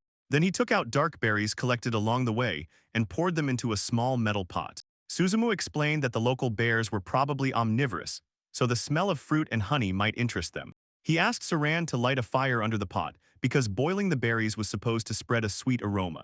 The elf added firewood and the small fire crackled cheerfully. When the water began to boil, Saran leaned in skeptically, doubting that the faint smell would attract the predator. Suzumu remained silent, mentally acknowledging that the aroma was not as strong as he had hoped. Suddenly, a metallic sound pierced the silence, and the zipper of the tactical bag split open. Saran reached into a hidden pocket as if preparing a surprise trump card. She triumphantly pulled out a small pouch and showed all the candies she had secretly gathered during the previous break. Suzumu looked stunned at her stash, while Saran smiled contentedly. He immediately reproached her for the trick, but the elf did not lose composure. Saran reminded him that the sweets were meant for them anyway, so using them now was not a great loss. Without hesitation, she began throwing the colorful candies into the boiling water. Suzumu watched enchanted as the lollipops dissolved in the water, hoping to get the right bait. With tears in her eyes, Saran squeezed the remaining sweets, planning to save them for later. Suzumu gently promised to replace every candy after the mission was completed, and the elf reluctantly agreed to trust him. When the sweets dissolved, the bucket filled with an unusually thick and strong aroma. Suzumu and Saran leaned over the mixture, momentarily captivated by the scent, which turned out to be much more powerful than the berries themselves. Suzumu carefully lifted the bucket onto a sturdy branch and positioned it so that the wind would carry the scent through the forest. The trap was ready, and now all that remained was to patiently wait for the prey. The hunters retreated into the dense underbrush and crouched low, hiding from prying eyes. The forest fell silent, and their gazes fixed on the clearing where the sweet bait hung. A significant amount of time passed, but no movement was visible, and Suzumu began to worry about the delay. Saran suddenly tensed and announced that the target had finally appeared. Suzumu brought his eye to the optical sight and scanned the area around the trap, but saw nothing resembling a bear. His attention was drawn to a large jagged stone near the bait, and he wondered if it had been there from the very beginning. Suddenly, the stone moved slightly, and Suzumu realized that it was not a rock but the predator itself, perfectly camouflaged with the surroundings. Saran explained that before them was an Iwakama beast known for its stone camouflage. The creature remained alert and did not shed its disguise until it was sure of complete safety, impressing Suzumu with its mimicry. Saran told about the biology of the Iwakama. A thick rocky shell on its back allowed it to blend in with the mountain trails. She warned that many travelers had died, mistaking the monster for an ordinary boulder. Suzumu examined the .308 Winchester and doubted whether the bullet would penetrate such armor. Saran clarified that the weak spot of the Iwakas is the soft belly, which is easily pierced by arrows and bullets with precise hits. Through the optics, Suzumu calculated the risks and understood. If he bypassed the stone shell and aimed at the flesh, the hunt could be won. The most important thing remained not to reveal himself, so that the beast would not notice the moment of the strike. In Suzumu's memory, the image of a predator flashed, which had cornered a defenseless child. It was a shadow of the past that he was not going to allow to repeat. Suzumu looked at Saran and felt a determination he had never known before, because now he was not alone in this fight. Saran noticed his strange tense grimace and asked what he was doing. Suzumu awkwardly explained that pinching his cheeks was a small ritual that helped relieve tension and calm his hands. They lay down in the bushes again, and Suzumu quietly thanked Saran for the fact that the scent of the bait really attracted the beast. The crosshairs stopped on a distant stone boulder as the camouflaged killer finally entered the field of view. Suzumu held Iwakamu in the center of his sights, watching as she suspected nothing. Her rocky back blended perfectly with the landscape. Saran sensed the right moment and immediately urged Suzumu to shoot. He steadied his breathing and his finger slowly pressed the trigger. The rifle thundered, a flash burst from the barrel, and the bullet found a soft target. Iwakama rose on her hind legs and roared in pain, reaching for the bait. The wounded carcass lost balance and fell backward with a heavy crash. The stone plates on her back clattered, striking the ground. When the dust settled, Suzumu recalled Bartal's warning about the incredible resilience of monsters. The veteran said that even a seemingly fatal blow does not always stop a beast fighting for life. Suzumu realized that the despair of a dying creature was no different from that of a human. Underestimating a fallen enemy meant making a fatal mistake. The silence of the forest returned, but the inner voice ordered Suzumu not to lower his guard, no matter how obvious the victory seemed. Below, under the ridge, the Iwakama lay motionless, spreading its massive body on the grass. Despite this, the tension in the air had not yet disappeared. Suzumu did not hurry to approach, because the silence could hide the monster's last lunge. He checked the position of his hands and the readiness of his weapon once again. Saran also did not lower her bow, carefully watching the motionless carcass. Even after the fall of the Iwakama, the hunters remained ready for a new attack. Only after confirming complete silence did they allow themselves to move to the next stage of the hunt. Suzumu was worried about possible consequences, but Saran proposed a bold plan to claim the victory over the Iwakama as their own. Her hands gripped the bow tighter, and a hope to be useful to the squad appeared in her gaze. Saran sincerely wanted to play a more active role and no longer remain in the shadow of someone else's weapon. Standing nearby was the young Lord Fail, whose status as heir was confirmed by Barcast. The Fail family was going through an unstable period, as the old head of the house was nearing the end of his life. The future of the holdings depended on two sons, the elder Fallis, who was already 30, and the younger Fail, who was only 20. Both were considered heirs, but Barcast emphasized that it was Fail who would soon have to lead the family. The young man silently watched as the butler looked distrustfully at Saran. Barcast could not believe that the stone bear was defeated with a single arrow. Saran withstood the pressure and explained that the arrow dealt only the final blow after exhausting the beast. She recalled decades of training that had hardened her body and skills. Saran, with theatrical confidence, invented a story about a devastating punch. In her imagination appeared the image of a warrior woman capable of subduing a mountain predator with her bare hands. Such a statement brought a heavy silence to the room. Fail and Barkast exchanged puzzled glances, and Suzumu broke out in a cold sweat. In a moment, the tension was broken by the enthusiastic applause for Fail. The young lord compared Saran to a legendary warrior, while Suzumu panicked inwardly because the lie seemed too obvious. Fail turned his attention to the young man standing next to the elf. He became interested in his name and role in the squad. Barkast introduced Suzumu as a famous pigeon fighter. The steward said that the young man cleared the garden of birds in one day without damaging a single leaf or stone. Fail was impressed by such impeccable efficiency, especially valuable for the host who loved results. He loudly slapped Suzumu on the shoulder and demanded to know what magic allows destroying pigeons without collateral damage. Suzumu felt a dangerous turn in the conversation and did not know how to explain the mechanics of modern weapons to this world. Barkast intervened in time, calling Suzumu's technology a strictly guarded family secret. The butler politely hinted to Fail that interfering in professional secrets was impolite. The young lord easily dismissed the mystery, noting that after all it was only about pigeons. Suzumu agreed with relief, although the tension still did not subside. He bowed, feeling moisture on his forehead, while Barkast maintained an impassive expression. Fail returned to his chair and explained the true purpose of the meeting to personally verify rumors about talented hunters. He was looking for people of their caliber and wanted to assess them before an important decision. In the silence of the large office, Fail finally voiced the proposal. He offered Suzumu and Saran to become exclusive hunters of the Flawless House. A simple matter with pigeons suddenly turned into an opportunity to serve an aristocratic family. Both hunters were stunned into silence, and Fail added that the reward would be exceptionally generous. That night over Torplius rose a full moon, flooding the stone bridges and quiet streets with cold silver. Suzumu sat alone on the stone steps and looked at the empty street. In the distance moved a solitary figure, but the city remained almost motionless. Suzumu adjusted a small curved trophy on his gear, reminding him of previous hunts. He delved into the labyrinth of alleys and passed under a heavy stone arch, scouting the perimeter. Nearby, two people were talking in the darkness, and one of them wore a distinctive bird mask. His companion explained that the target was located in an underground tavern of Torplius, once inhabited by vagrants and outcasts. The secret place was long ago founded by a wealthy eccentric, and now criminals gathered there to drink and trade away from the guard. The young scout looked at the moon from another part of the city and recalled the orders received. He knew that the target was to appear under the full moon at the agreed time. Lance joined the squad and Bardal grimly assessed the situation. They discussed the Black Hood and the suspicious meeting place, which was clearly created for a secret deal. Bardal warned that careless infiltration could turn the hostage into a shield for the criminals. They needed to lure the target outside while the night still gave an advantage. Suzumu remained silent, understanding that failure would mean new kidnappings of innocent elves. Then Bardal stepped forward and offered to use himself as bait. The two women immediately objected, unwilling to let him risk himself for their burden. Suzumu himself also emphasized that he could be used as bait, but Bardal did not back down. He reminded them of the debt to Buffalo and stressed that he was acting of his own free will.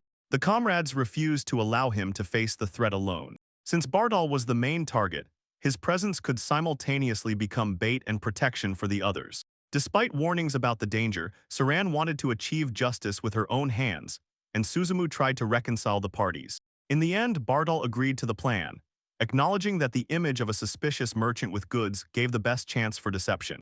Saran solemnly nodded, feeling how the weight of the upcoming operation compressed the air. The enemies had already seen her during the escort, so a recognizable face became a serious problem.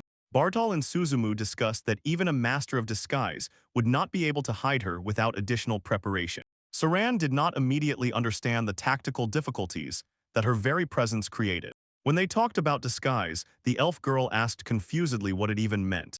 The unfamiliar concept added another level of difficulty to the infiltration plan. Far from them, the high walls of the fortress were silent, reminding them of the stakes of the upcoming operation. A message came through the portable radio. Saran and Suzumu are training to play their roles. But the news was discouraging. Both turned out to be inept at deception, so the preparation was progressing with difficulty. Nit listened carefully to the device and Suzumu confirmed the details of the operation.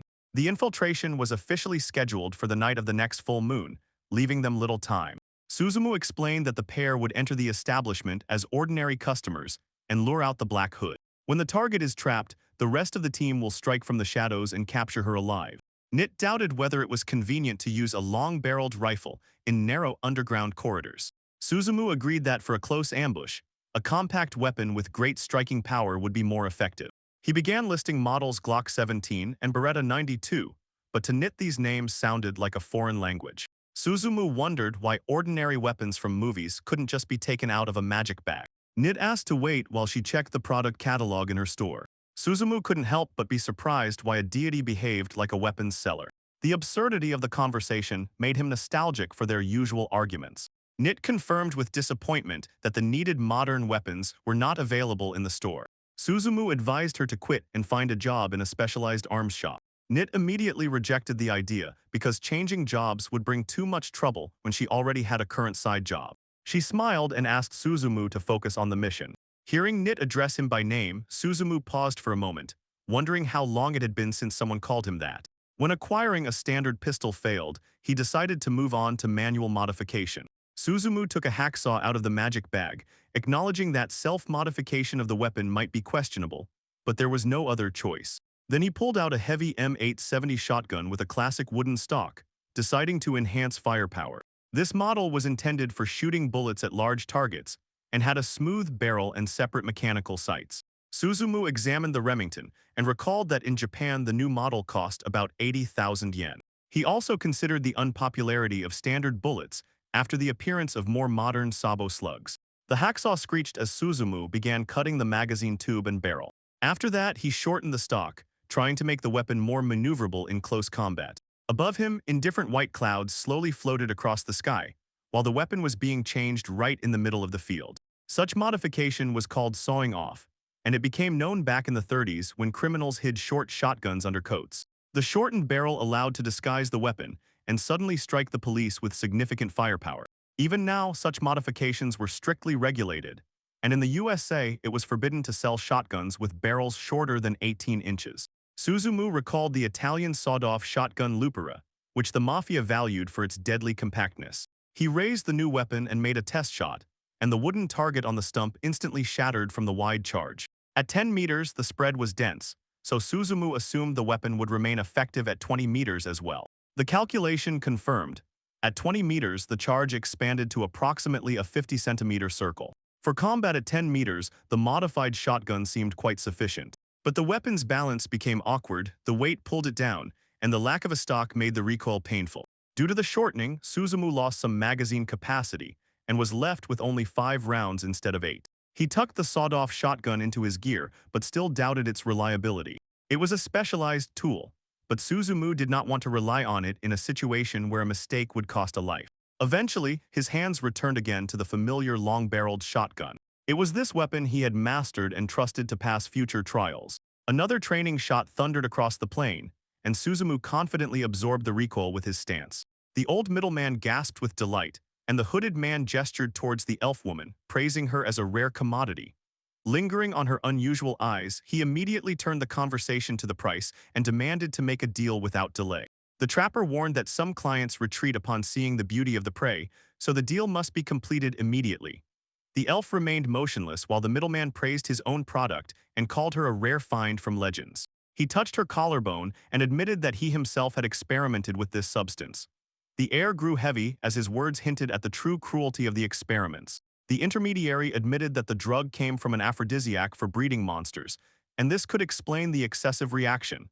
The captive woman's gaze remained empty, and the hooded man acknowledged that the side effects were particularly severe. He began to tell about the previous victim, a young elf, whose eyes almost immediately turned blood red. The intermediary described how he forced her to take an excessive dose of the substance. The old man paled upon hearing that the girl had died from bleeding that seeped from all her pores. The hooded man admitted with disappointment that he had hoped to get more pleasure from her until her very death. He coldly recalled her last glance and mocked how she called for her mother until her last breath. Then the man burst into a dreadful laugh, considering the tragedy entertainment for people who live less than a century. Elves could live for hundreds of years, but in his hands they turned into toys for short-lived humans. The woman whom the intermediary considered an ordinary client suddenly dropped her disguise and snatched a blade. She dashed forward like lightning, revealing herself as a dangerous elven warrior. Her next strike was hard and smooth, forcing the intermediary to retreat under a force uncharacteristic of her delicate stature. The hooded man remained eerily calm and admitted that he had anticipated such a turn. They met in the semi-darkness, preparing for a new exchange of blows. Saran prepared to attack and her opponent adjusted his stance, and the air filled with mutual hatred. Above, Bardal sensed the change in the situation and roared, ordering his comrades to stop. He declared the initial mission a failure and ordered an immediate switch to another tactic. The main priority became the safety of the prisoner and preparation for retreat before everything completely got out of control. The hooded man mockingly clapped his hands, activating the mechanism in the stone masonry. The wall cracked open, revealing an uneven opening into the darkness, and the criminal hinted that he hadn't had guests for a long time. From the dust cloud emerged heavily armed guards and a tall tusked creature. The hooded one invited the guests to the true depths of his lair, the underground tavern Fongscap. He calmly watched the chaos as if enjoying a performance he had organized himself. For him, the hunter's resistance was just the last act of doomed foreigners. The hooded man ordered his subordinates to finish off the uninvited guests and promised to deal with the girl later. The scarred man with a heavy axe grunted approvingly and prepared to spill blood. The hooded warriors spread out in the stone hall, drawing their blades and readying their bows. The elven warrior dashed forward with a cry, ignoring the leader's order to stay behind. In the shadow, one of the archers was already drawing his bow, waiting for the right moment. The air filled with the whistle of arrows, the clink of steel, and shouts, and Bartol grimly realized that the battle had gotten out of control. Amid the clash, a heavy double-barreled shotgun rose with deadly precision. The cold metal barrels caught the dim light of the dungeon. Suzumu stood behind the descent with a grimly focused face. He narrowed his eyes, preparing to unleash the destructive power of firearms. Through the optics, Suzumu spotted the target and urged Saran not to stop while he held back the crowd. The young man insisted on keeping the protection for himself, as every second could decide the fate of the elf. Suzumu pressed the trigger, and the rifle's thunder echoed through the stone halls. A flash near the barrel illuminated the smoke, and Saran rushed into the dark tunnel, hearing his order to flee. Suzumu stayed to cover the retreat, knowing that every second he gave her was a chance to escape. Meanwhile, the hooded figure was leaping across the rooftops of the night city, and another figure in a bird mask watched from the shadows. Their appearance became a silent sign of the chaos that was about to engulf the streets. Saran suddenly ran out into a narrow alley at a mad speed, and Suzumu tried not to fall behind. The young man raised his eyes and noticed two men in the tall window silently watching the chase.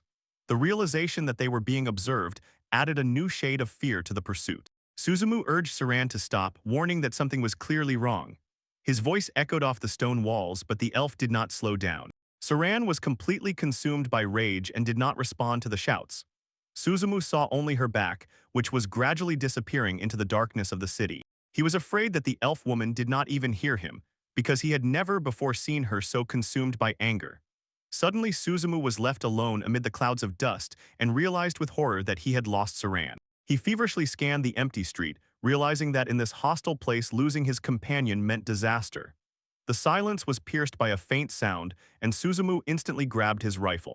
The rhythmic thudding of approach confirmed the worst suspicions. The enemy had found him. Camouflaged figures jumped down from the roofs, and their boots sharply clattered on the stone. Suzumu roared a warning, aiming his weapon at the first wave of attackers. New armed men appeared on the balconies, and blades flashed in the dim light. The young man realized that they had been lured into a carefully prepared trap. The number of enemies indicated a planned execution, not a random skirmish. Suzumu did not hesitate and pulled the trigger, tearing through the narrow street with the thunder of a shot. The bullet hit the mercenary right in the chest, throwing him back through a cloud of smoke. Suzumu smoothly reloaded and fired again, absorbing the recoil with a stance.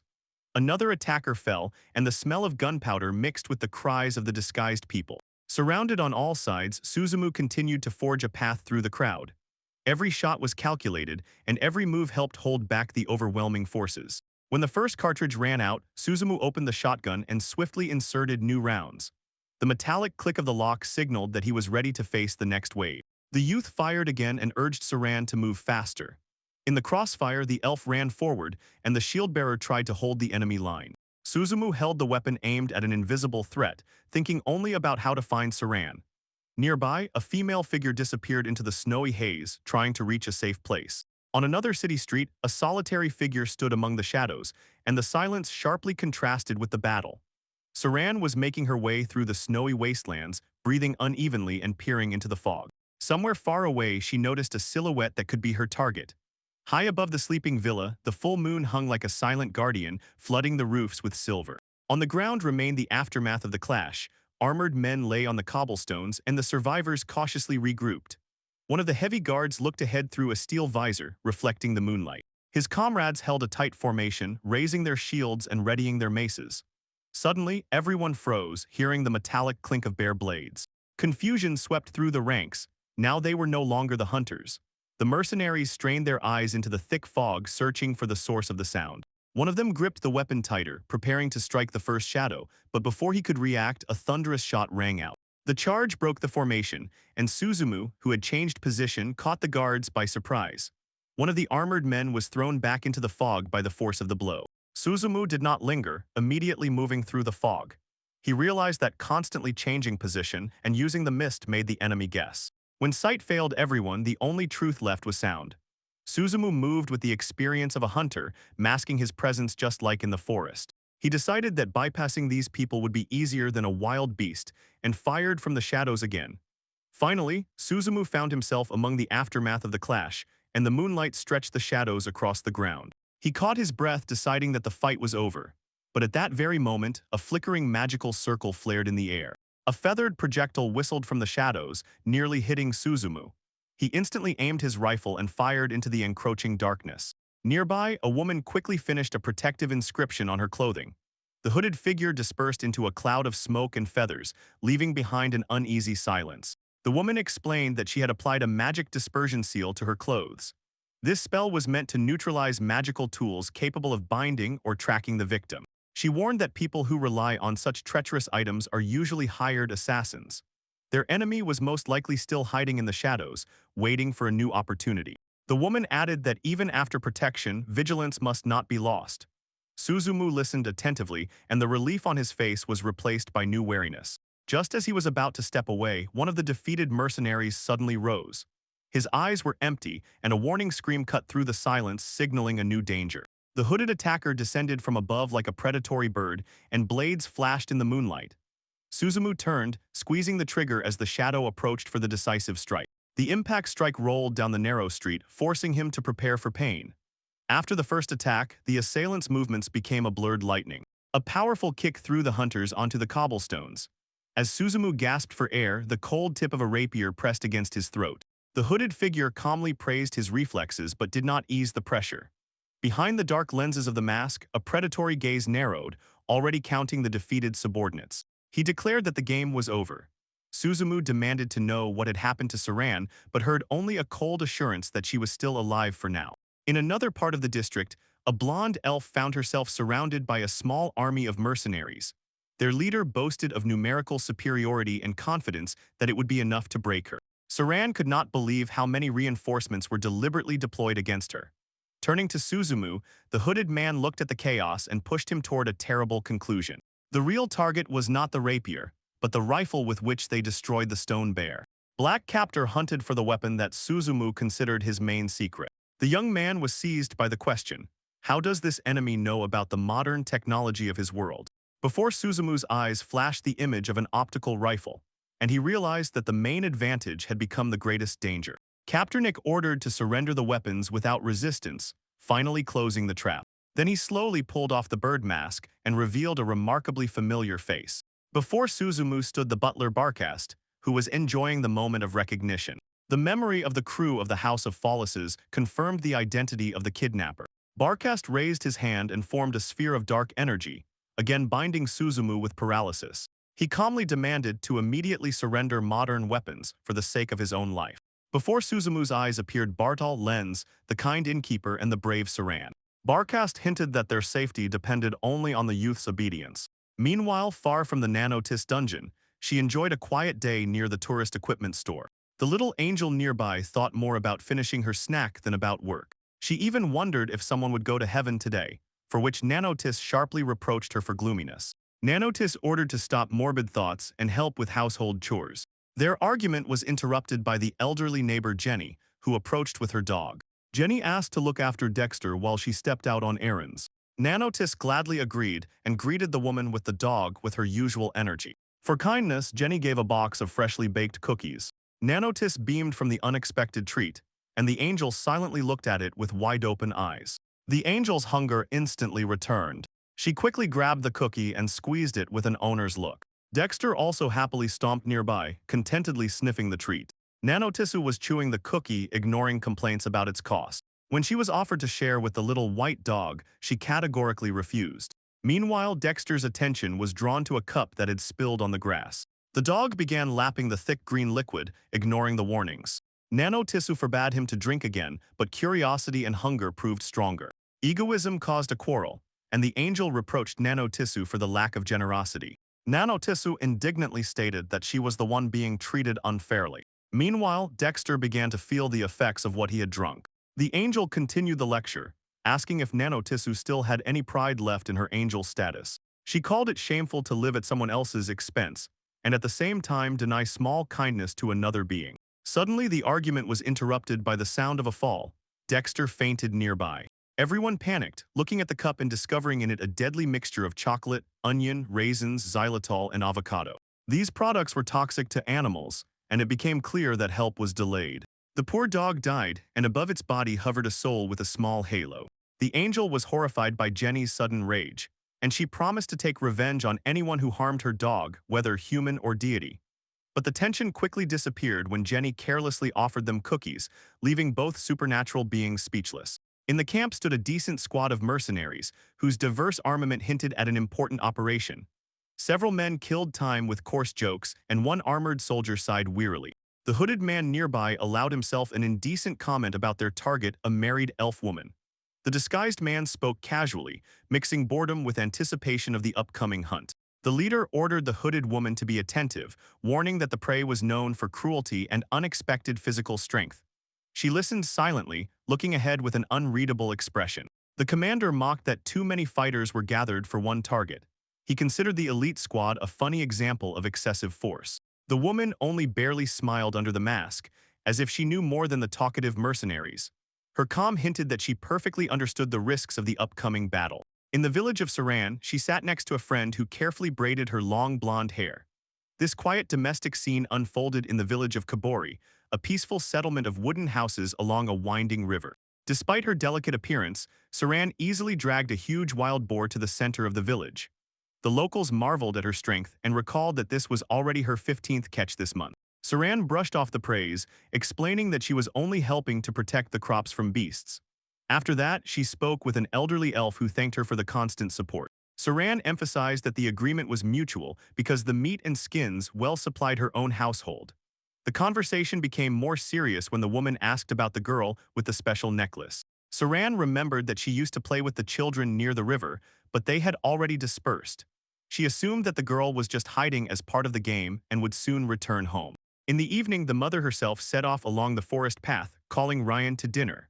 Her voice dissolved into the endless silence of the trees, but only the rustle of leaves responded. Meanwhile, the culprits of chaos gathered in another place and examined the glowing red crystal.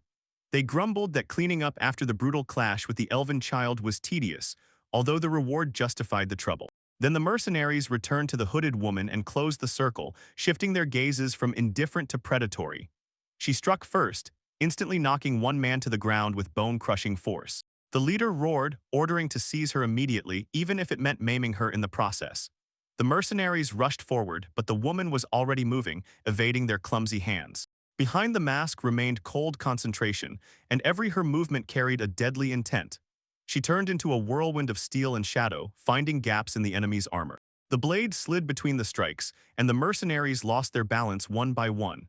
The woman jumped into the air and completely bypassed the front line, despite the numerical advantage.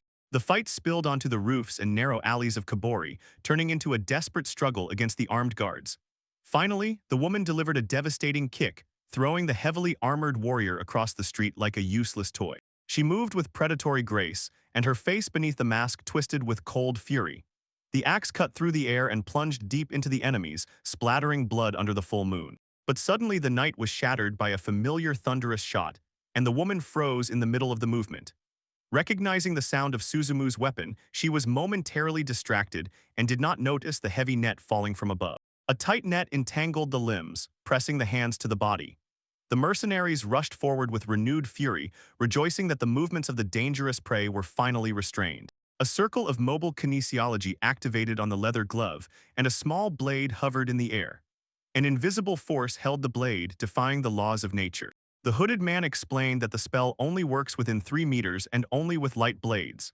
But this was enough to instantly cut a throat, and the suspended steel became an obvious threat. Suzumu looked at the blade, sweat appearing on his forehead, while the order not to move completely deprived him of his advantage. He sat on the cold ground, surrounded by Barkast and his men, realizing the total failure. The butler mocked the failed operation, claiming he had seen every step from the very beginning. Barkast asked whether Suzumu really believed in the advantage or considered the flying blade a coincidence. He demanded the young man's strange weapon, promising safety to his friends as the only alternative to death. Suzumu tried to lie that the device was tuned only to him and useless in others' hands. Barkast laughed because he had long been watching the hunter and did not believe the clumsy bluff. Examining the rifle, he realized there was no magical essence inside. It was a purely mechanical tool that allowed even a powerless person to kill prey by pressing the trigger.